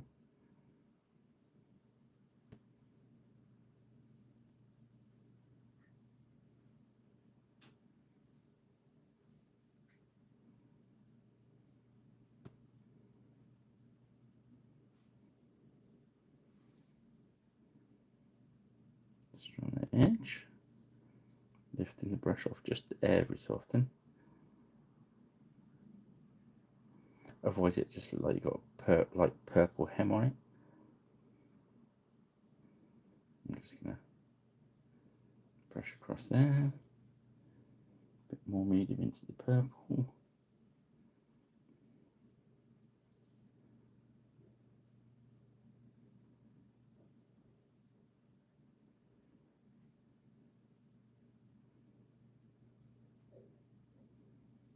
Put a little bit in there because it's got quite wide folds, so it's quite tricky to get a neat blend. This sort of clay, you've got to be careful with washes on as well because those big flat areas are gonna tea stain up. So I think you might have to use a glaze rather than a wash. The difference, what's the difference, Pirate Rich? Yeah, what is the difference between a wash and a glaze? Interesting. Well, a wash is with paint, and when you go over it, a wash is going to sit into the grooves and leave your highs exposed. So if I take lots of this medium and put it into lots of this paint, it's going to make a wash a little bit similar to a speed paint. If you think about it, speed paint is a very thick wash. Well, somewhere between the two, because it actually stains the high bits as it goes into the low bits. So it's kind of in the middle, where a glaze is usually with an ink. Well, you use ink and the medium to make it. And it's, I think in real art terms, they call it a lens. Is it lens? Glaze is a lens. No, it's not. I can't think of the right word now. Karen, help! So in watercolor, when you're doing a glaze, so there's another word for it as well, but they do use the word glaze. I think it's a lens or something like that. It was explained to me that way. But good old Duncan from Too Thin Paints makes glazes that are almost exactly the same as the old GW ones. I've got a recipe for the old GW ones if you want it. I can make a video, because I do also make my own glaze in the original GW pots and keep them all topped up. But I shall show you what Duncan's can do, because they are very good. Even though I hate your bottles, Duncan, just the same as the new Vallejo ones, I hate them too. This tip is rubbish. paint's good.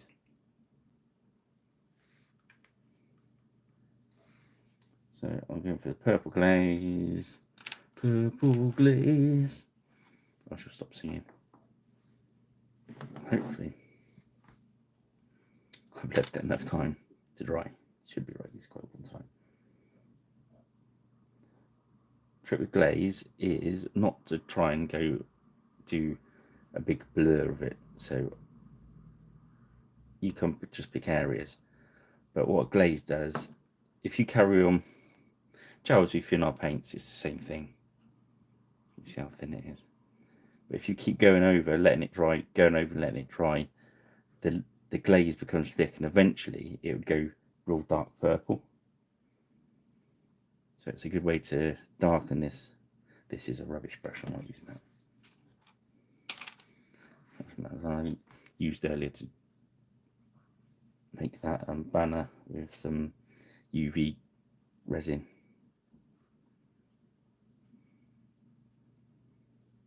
I'm using it probably a little bit thick on these patches, but not too worried about the patches. I won't be going over them. I use it thinner on the cloak. So if you watch there, you don't want it leave it glooped up like you do a wash, but you see how much darker that purple is than that one just after that first coat. Don't go back to it, don't keep touching it, just give it the area you want to be darker, just hit over with a glaze. You might not want to do all the cloak, you might want to do only the cloak is in shadow, but I want to make all this purple darker. That's why we've taken it up to that extra level, so we can knock it back with the glaze. Does that make sense? So all of our, because you'll be now looking at the purple through the lens of this glaze, everything's going to look darker. But you will improve your blends, which is another good thing. It's a shame that GW stopped selling the. This is another thing, is their glazes. They're selling a technique rather than a product. But I think they should have kept the glazes. But I can see why they ditched them. They ditched them because of the speed paints. They're a good product. But as we can see, that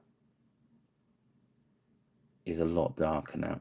Now, the thing with glazes, because it's so thin, if you go in and that's still a little bit wet, you're kind of reactivating, you'll take that paint off. Or if you scrub it at hard with water, you'll wash it off, because remember, it's an ink rather than a paint. So it's pigment heavy, but you can kind of reactivate it. It'll work on that blue as well if we want to make that blue darker. I'll show you, shall I?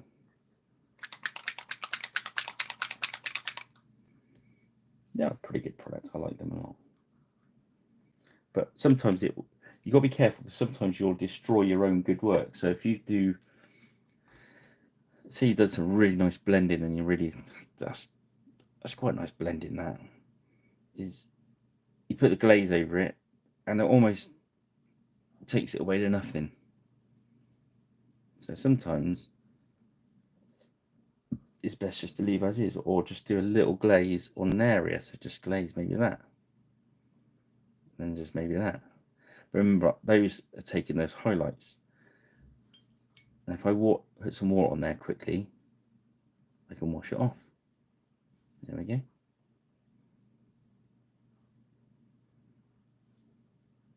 As long as you're quick. But as soon as that dries, it's gone. Opportunity gone. I think I'll leave that blue as is. If anything, that blue could maybe do with a very subtle wash rather than a glaze, because I only want these darker areas to look darker. You could do it with a glaze, but you do run the risk of turning it all the same colour. It's just the way it is. I do want to hit those grey trousers with a black wash. here we go. And we need to do use a bit of fur. Just going to hit that over this.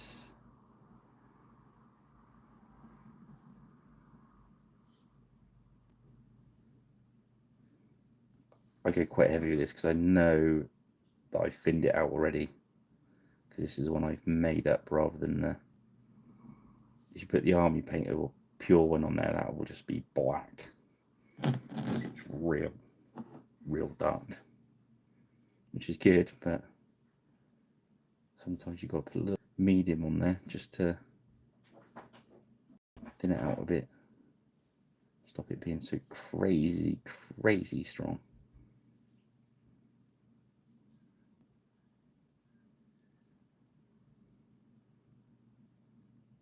Okay, I'll just give his trousers a nice bit of shading.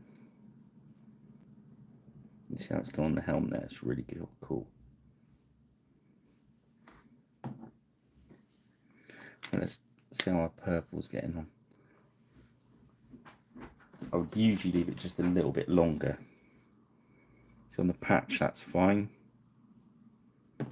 Just gives it a little bit of interest in there, you know what I mean? Can you see how this patch has gone a little bit darker? I'll show it. I think the cloak would be fine as is. The blends are gone, but I want to show you how dark it can get. So that bit on the front, we'll just go over that again and do a second glaze.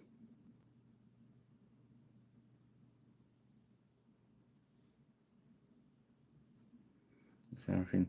But if you keep going, what will happen eventually is, see in the grooves it's gone quite dark, it eventually all go that colour. Which is not what you want, because you want your blends. So just be careful with it. Don't keep it nice thin. Like Duncan says, 2 thin coats. But with glaze it can be more than 2. Depends what you're trying to achieve, like, but principle is the same. There's not a lot of that in my brush. It's just literally just wetting the surface. So, but if you've messed around with Inkstall, you'll know that the pigment load in ink is so much higher than the pigments they use in the paints. How different they are, I don't know. There we go.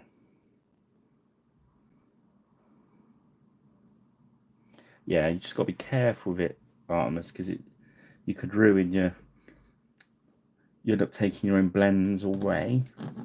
So you've got to pick that point where it's still enhancing what you've done rather than destroying it.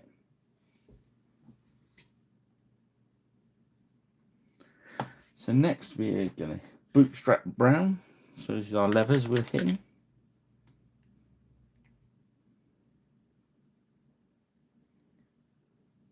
Definitely worth playing around with though. I don't use glazes an awful lot. But sometimes, so that purple there just isn't dark enough. So you could even add the glaze to that, I suppose. That would work. But I find a safer way to do it is do the 3 highlights and then just get it to the tone, change the tone you want through for a glaze. Right, it's bootstrap brown. We're just hitting some highlights on our leather.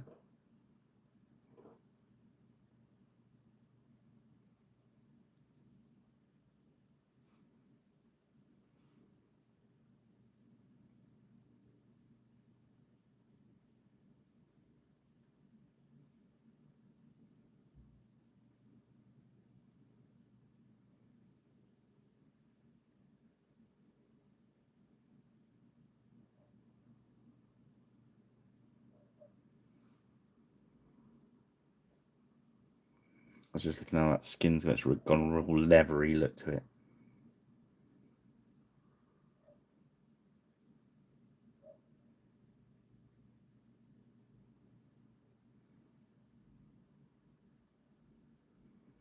I think out of the three, this is my favourite skin tone for the uruks.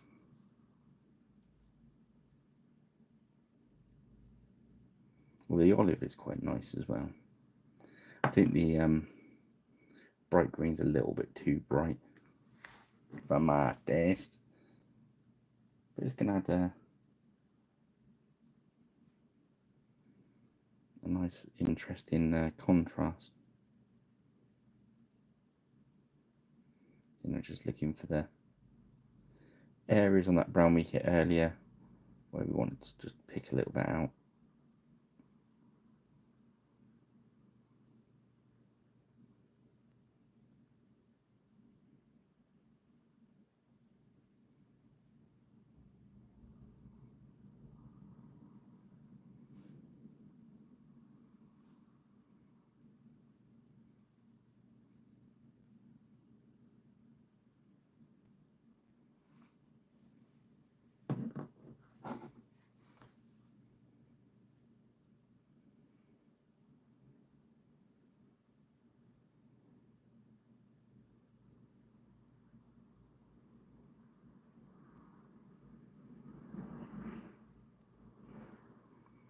Yeah, we've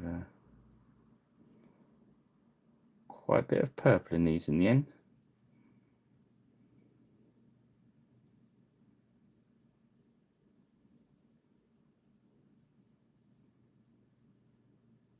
Uruk Varangian Guard.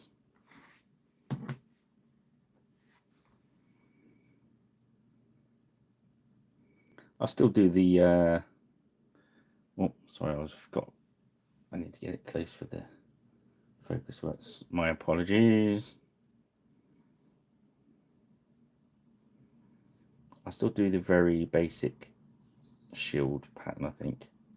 So I've done that on all of them, that sort of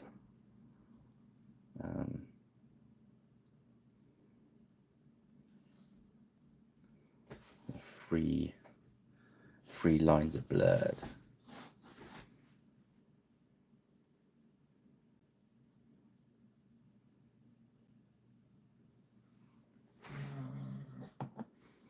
And then this last one. Yeah.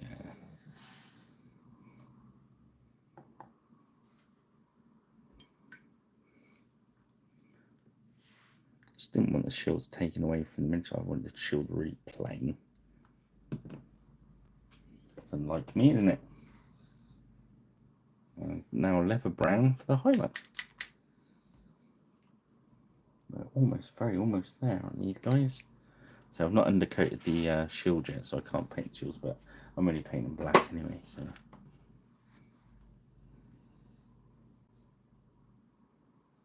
bit of medium.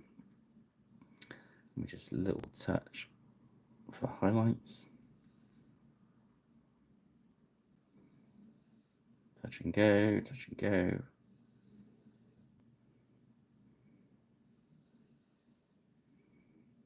Just to draw the eye around the miniature. That's all great works of art do. Not saying this is a great work of art, by the way. I say great works of art all work on drawing your eye around the painting to what the artist wants you to look at.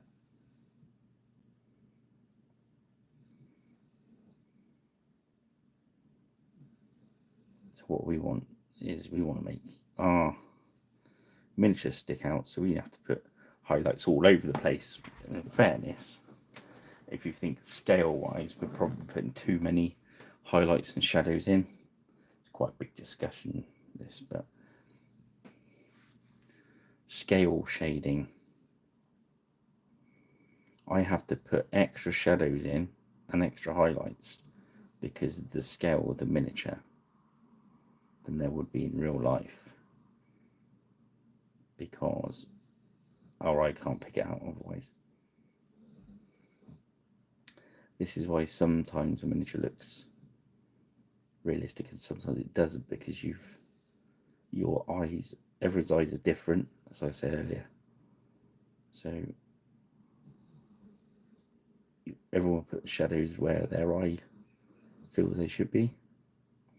This is why when I was teaching myself to do non-metallic metals as a real good example, is they don't work for me. I kind of like, they kind of look cool, but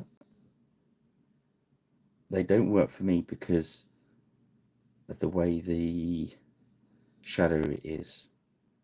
So explain. Come on, Pirate Rich, explain. Okay, so you start from a fixed point on the model, if it'll let you focus. Yeah. So when you're doing the non-metallic metals, you work around from a particular angle, a bit like when you do the shading, but even more controlled. And it will look right from that angle. And I just feel that as soon as you move the miniature, because your kind of non-metallic metal is kind of shading in 2D, that the model's 3D. So as soon as you move it, it kind of, in my head, goes kind of wrong. But I've done some, and I think it looks cool. And if people like it and it works for them, it just means they're seeing it differently to me and you, or whatever. You know what I mean. So if you like it, you like it. So do it. If you don't, don't. Is basically what I'm trying to say, in my long-winded way. Okay, so next we're going to go. No, I'm not going to play now. We're going to go Shilling Silver. Hope that made sense to someone.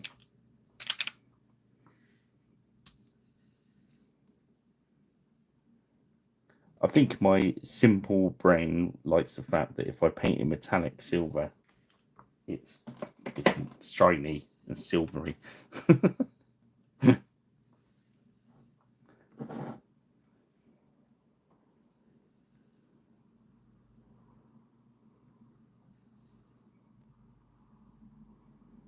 Thank heavens it made sense. Yeah. I must admit, it was a very fun way to paint. I did enjoy doing it. And, you know, it did look very cool. But I just think it's one of those things, you either like it or you don't like it. And we kind of do the same thing anyway, but just different. And it's people that are very good at it are very, very clever.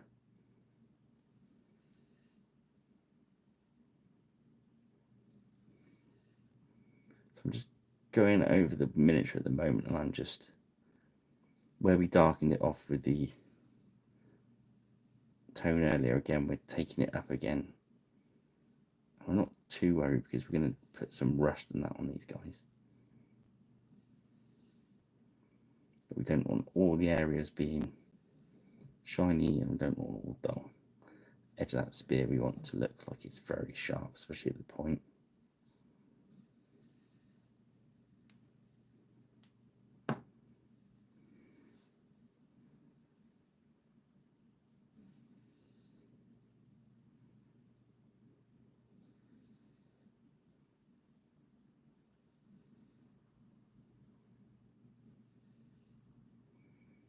It's definitely worth having a go at non-metallic metals. I'll find yourself a decent video and have a go, because it's a very interesting thing to do. It's a bit like, for me, it's a bit like doing the oil washes and stuff. They're very interesting, and I did enjoy it. But you can try something and then decide it's not for you. There's no rules in this game. It is, well, apart from the rule of cool.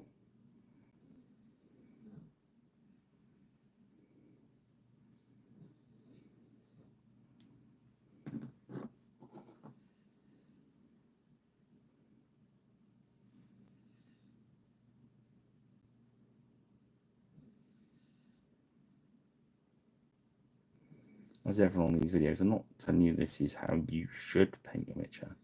I'm just saying this is how I'm painting it.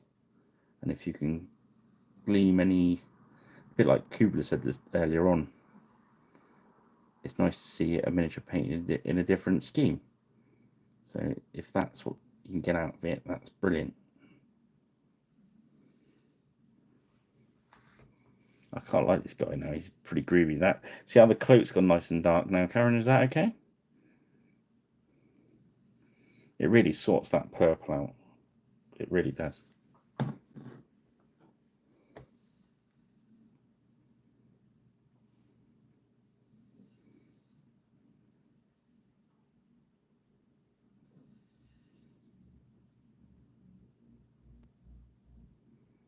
And we're kind of doing like over paint trick where we're using the same technique as a dry brush but with a wet brush. But just lightly letting it skip and hop and jump. Oh no. I don't know if that the microphone picked that. The dog's just done a giant hair biscuit. And he's not even waking, he's still snoring. That doesn't seem fair somehow.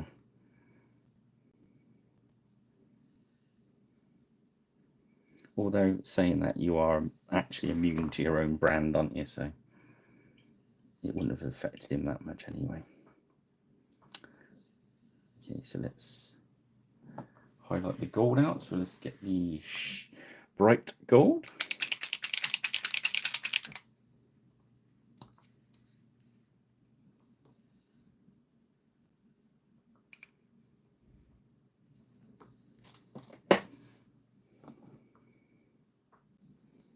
I'm just gonna do the same thing. We're just gonna dot.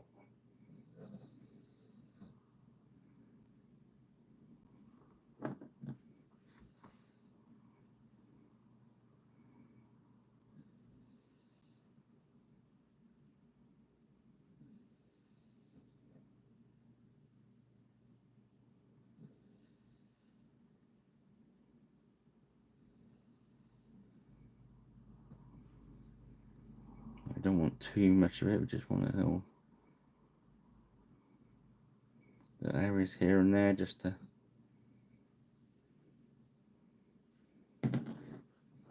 make it look visually exciting. That's the correct term, I think.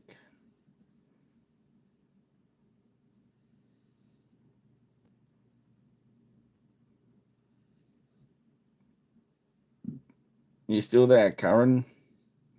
Just wonder what you're up to on your channel. Are you online tomorrow? Have you sneaked off for a cup of tea?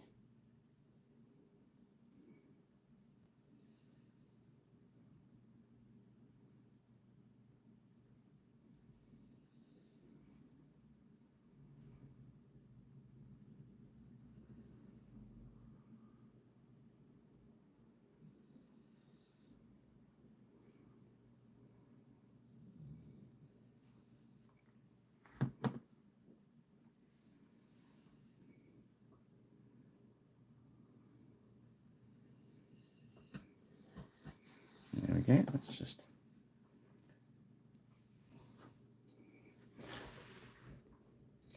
before we muck around with any rust, you've got to be nice and dry. So let's paint the bases in. We're nearly there for this session, guys. It's 2 hours, 16 minutes, barring the shouting, barring the restart. Let's get that naffed up brush for this. There we go. This is just a watered down brown mixed up with medium.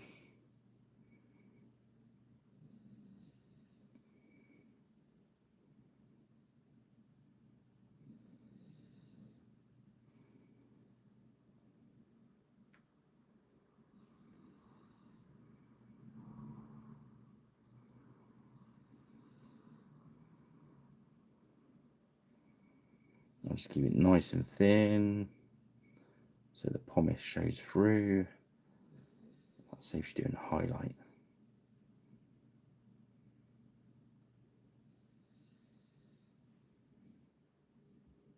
when you're painting so many miniatures like I have to, every minute counts. So if you can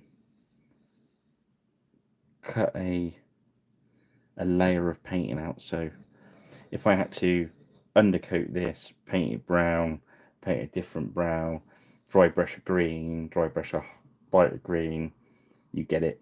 You can see where I'm trying to save time. And it seems a little bit of time, it doesn't seem a lot, but if you've got to do this on 100 videos, 100 miniatures, yeah, that 10 seconds, 20 seconds, half a minute adds up very, very quickly. So the amount of layers you can cut down on really speeds you up. Hence, speed paint, really. It's the same concept, isn't it? But what I've always said is I don't think speed paint's a useful tool. I don't think overall it speeds me up very much. Not to get to the same level. If I had to get it to a finished level, I've got to do just as much work with the speed paint that I have with traditional paints. But then it depends what you're going for. Speed paints can be very useful if you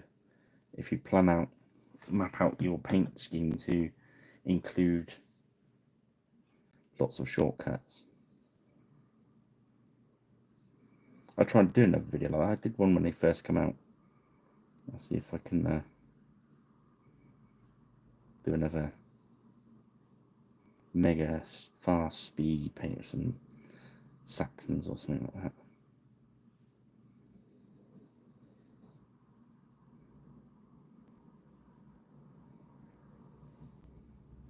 The next Friday should be interesting. So we're either gonna do the Warlord or the 12 archers. It's probably gonna be the 12 archers, in fairness. So as you see, it's taken me 2 hours to do those 4. So by rights and some mathematics, that should take me 8 hours, shouldn't it? But we'll see, shall we? Next week. I might start the if there's 12 of them, I might have to start at say 6 and do the first hour with no one watching or something.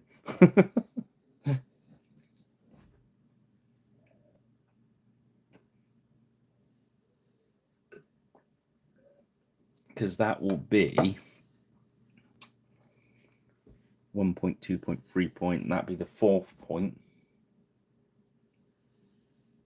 And then your Warlord, isn't it? But for a decent Age of Magic one, you need 6 or 8 points, really. But we can add some monsters to it, or I'll get some gobos or something.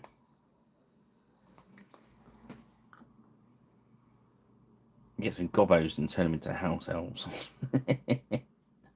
Right, that looks dry enough to put some rust on there now. I'm just going to do a easy peasy rust wash, because that's... Where's it gone? I've obviously put it in the wrong section. No. Ah, there we go. A small piece of brown paper was in the way. So we're going to use a rust tone.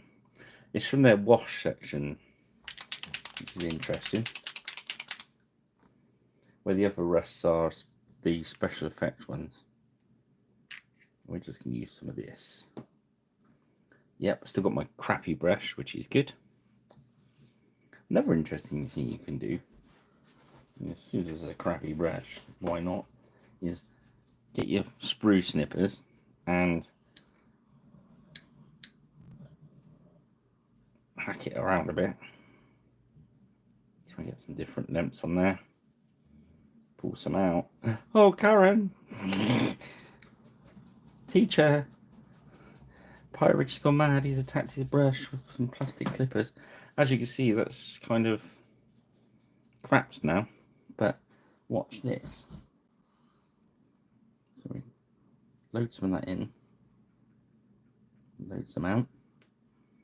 And we'll just stipple some of that on there. And we're just gonna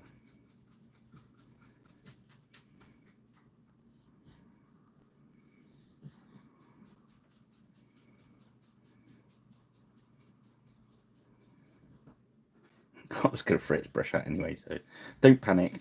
I didn't lose it.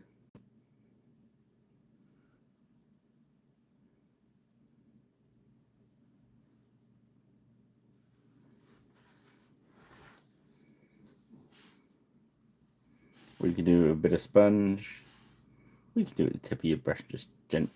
I just find if you're trying to be random, it's hard to paint. You get used to painting very accurately, and all of a sudden you've got to try and do something random and it don't work. As you see, I loaded that brush up and unloaded it. I've not loaded it again. It's pretty much, so don't have too much on your brush if you're doing this, because you'll have it everywhere. Just trying to keep it under control. You'll never not be random, because who knows where it's going to put it. I got no clue.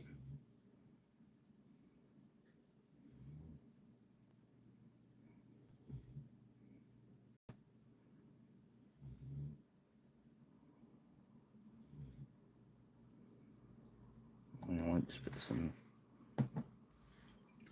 There's some fresh rush, the very orangey one. That's what I like. I thought that will go nice with it. Since we've got our nice brush.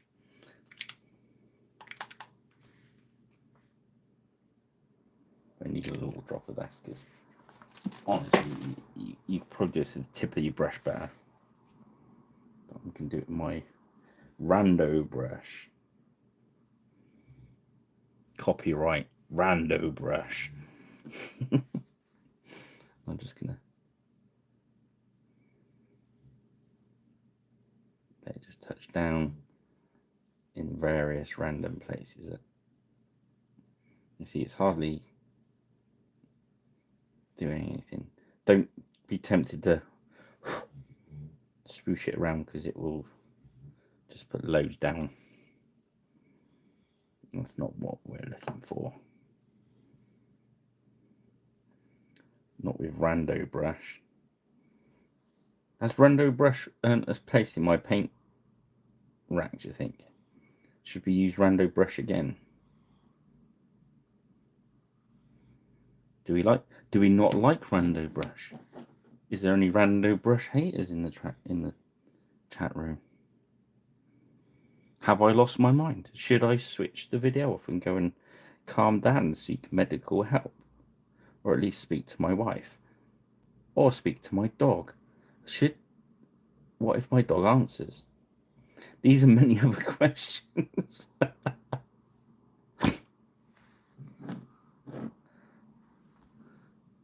Yeah.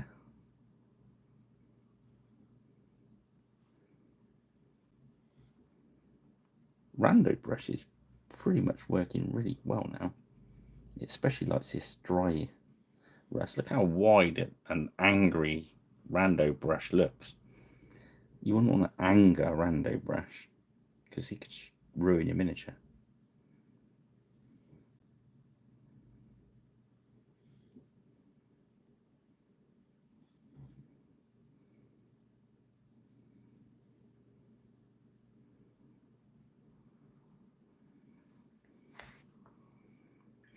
Okay, the next, what we're going to play with is verdigris. We have to take a different rando brush. Will sit there, and if no one saves him, he'll be going into the bin. Unless somebody says, no, save rando brush now. I think he's going to the bin. Right. You could do the verdigris with.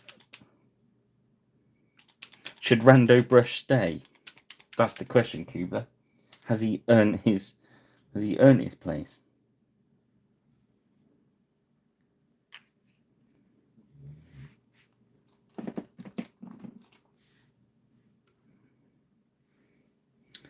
Okay, so we've got some verdure. I've gone back to my normal brush because rando brush rando brush probably would be a little bit too random. I'm just gonna find some. There we go.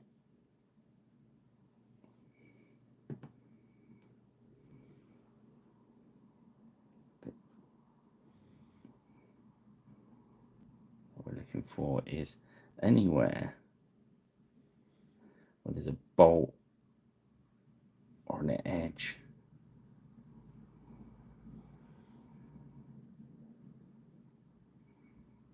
Because this verdigris will form where water forms.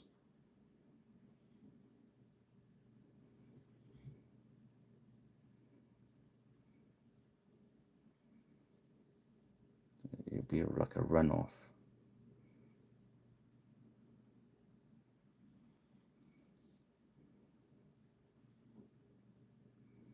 I find less is more. Oh, Gronda Rando. Nice touch, Kubler. I like that. That's just one of the best programs ever. I watched them all again a couple of years back. You can find them all on. They were very harsh. That's like the first series of Crystal Maze. Rick O'Brien was very harsh.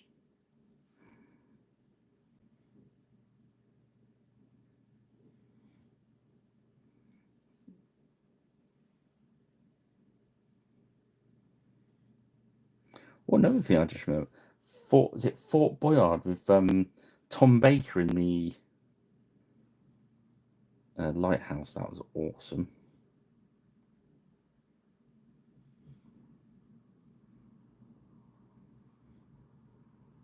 What was worse, the hard riddles they give him, or the fact that you had no idea what he was on about?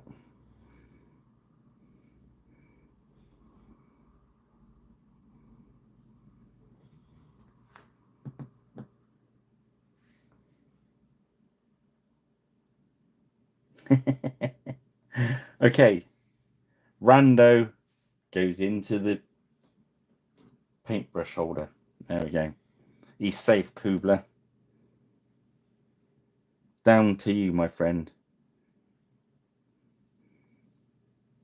But I expect there to be instances where I'm painting and people say, quick, use rando brush. I'll have to see how many different things I can use him for. Okay, so we're going to grab the matte white now.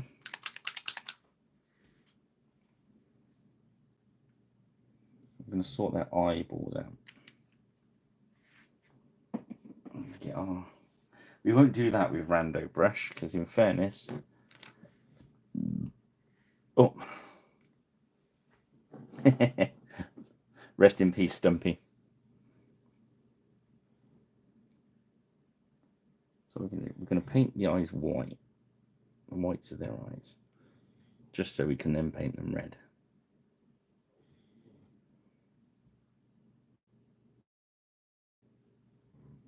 You see what I mean?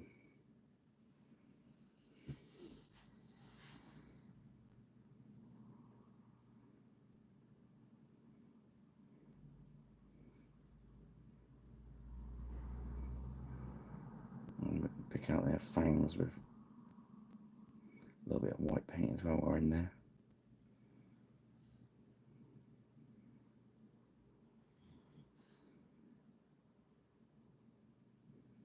There we go. So it looks a bit weird at the moment, but when I put the red paint over it, it'll be fine.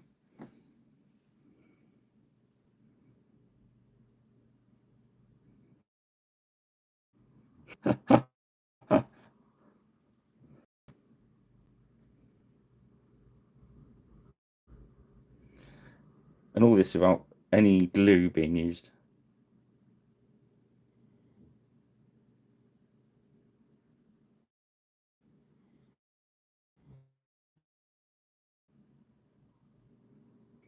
I'll have to take him to the next show with me so he can go on the stand.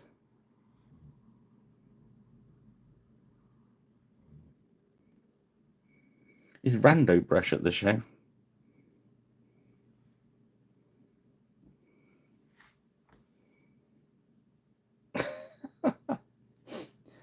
Will Rando make it to Colours or Partisan?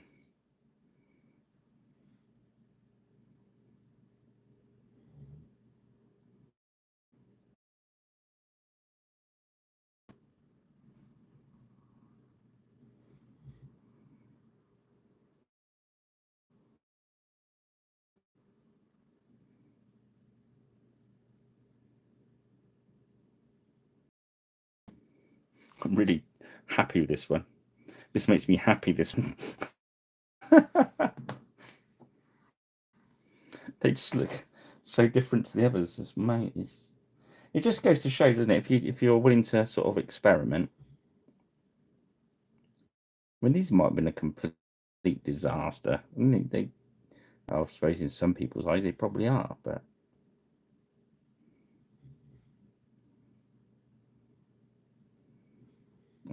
I've got to think of how I want this warband to look.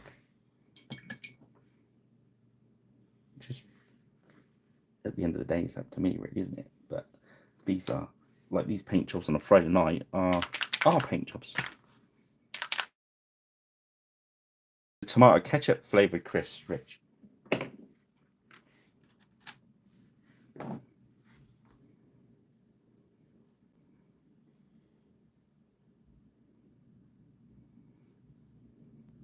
They delivered far more than they promised, really. I thought.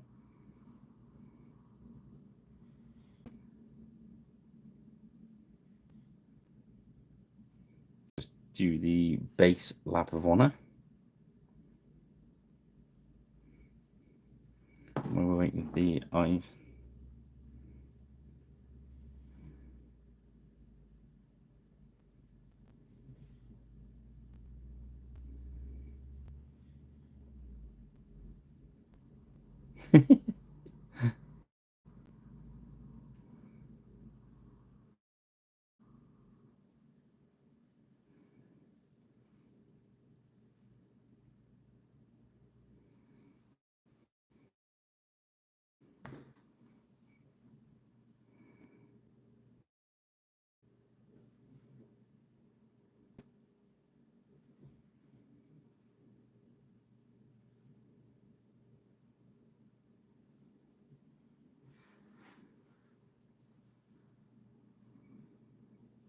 Yeah.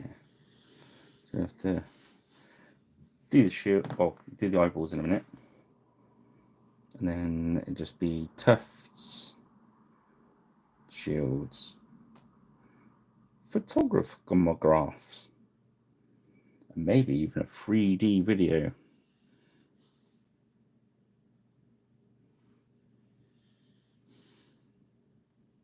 Yeah, the thing is that it shows sometimes you just can't get away from the stand, so you've got to take munchies with you. And I always like to try to find different fun things. I mean, devices we'd found strawberry flavoured jammy dodgers, which were quite frankly horrible. But they seem to be very popular with kids going past, where like give one to their dad and one to them, and they're like the kids would love them. And the dads are going, which again seems reasonable. I don't see that's a problem. Okay, to make sure those eyeballs are going to stay nice and red, I've painted them white, and we're just going to grab a little bit of red ink.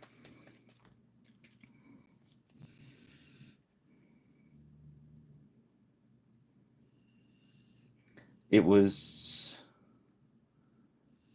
very quiet on Sunday.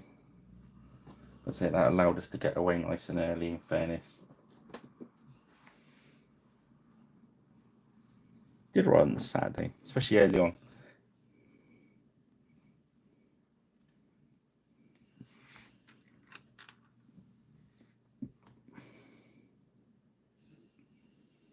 But the actual show itself was the reenactment show. I've seen a lot of the pictures and that. They were just, it looked amazing. Did you go around the show after you've been to us, Rich? apparently there was some parking issues, wasn't there? But some people. That's why I was using the ink, so it's a little bit different from their eyes, you see.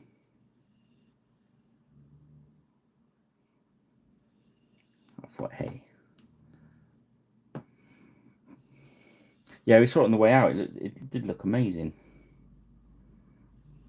And so much food to look at.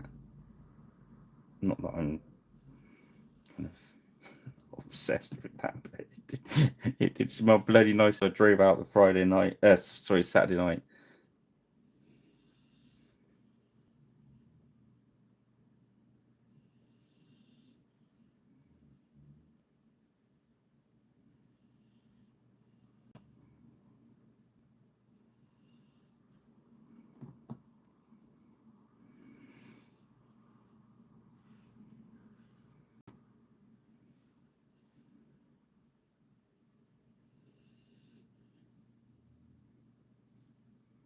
There was loads of people said that I saw online. They were saying they couldn't get parked, so they drove away and then came back later or the following day. And I thought, well, they were doing a park and ride as well. So I don't know if the park and ride for that. Yeah, fat reenactors. They weren't going to be happy with just a little bit of food. That was like I got to Greg's on the Sunday morning and I felt a bit peckish. And I did a Ron Swanson. I said, they said, oh, you can have sausage, egg, or bacon. I went, give me it all. You went, what? I said, give me it all. He said, what? One of each? I said, no, give me it all. He said, oh, in a vat. I said, yes. Give me all. Okay, so yeah, so there we go. I think they're pretty done. Barring the shields, obviously.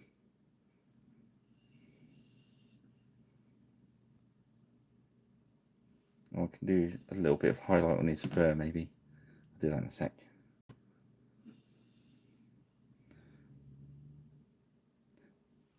The Urukangian Guard.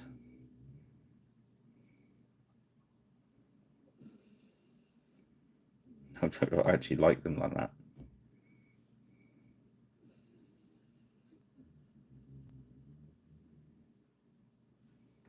Well, let's just do a nice company grey. This white one. Ah, yeah, that's good.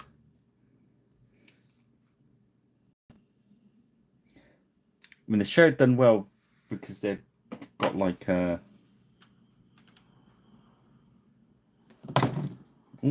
nearly threw that one on the floor.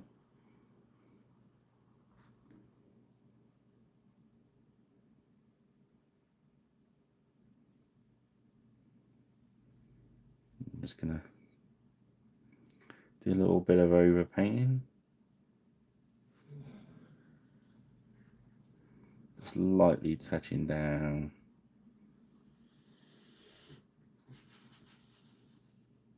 On the edges and work back in.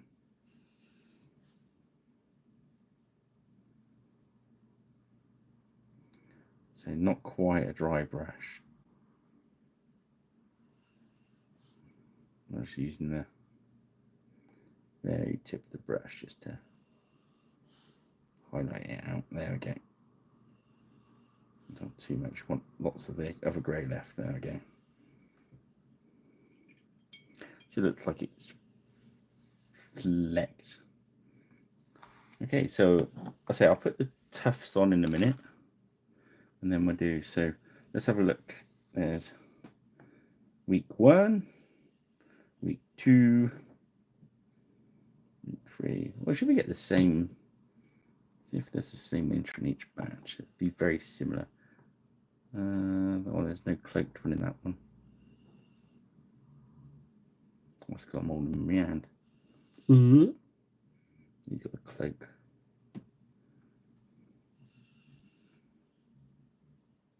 So these are very, very bright uruks.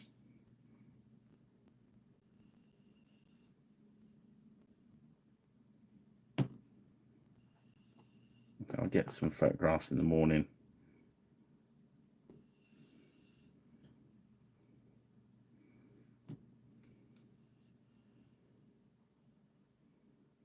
That shine, you always get that when you do a glaze, but again, I like the different skin tones. It makes that, see what I mean? That's the same miniature. You could even leave the shield off that one, really, couldn't you? It's look real different. But we've managed to do the armor different, helmet different. On the table, they look like different miniatures, so that's a good thing.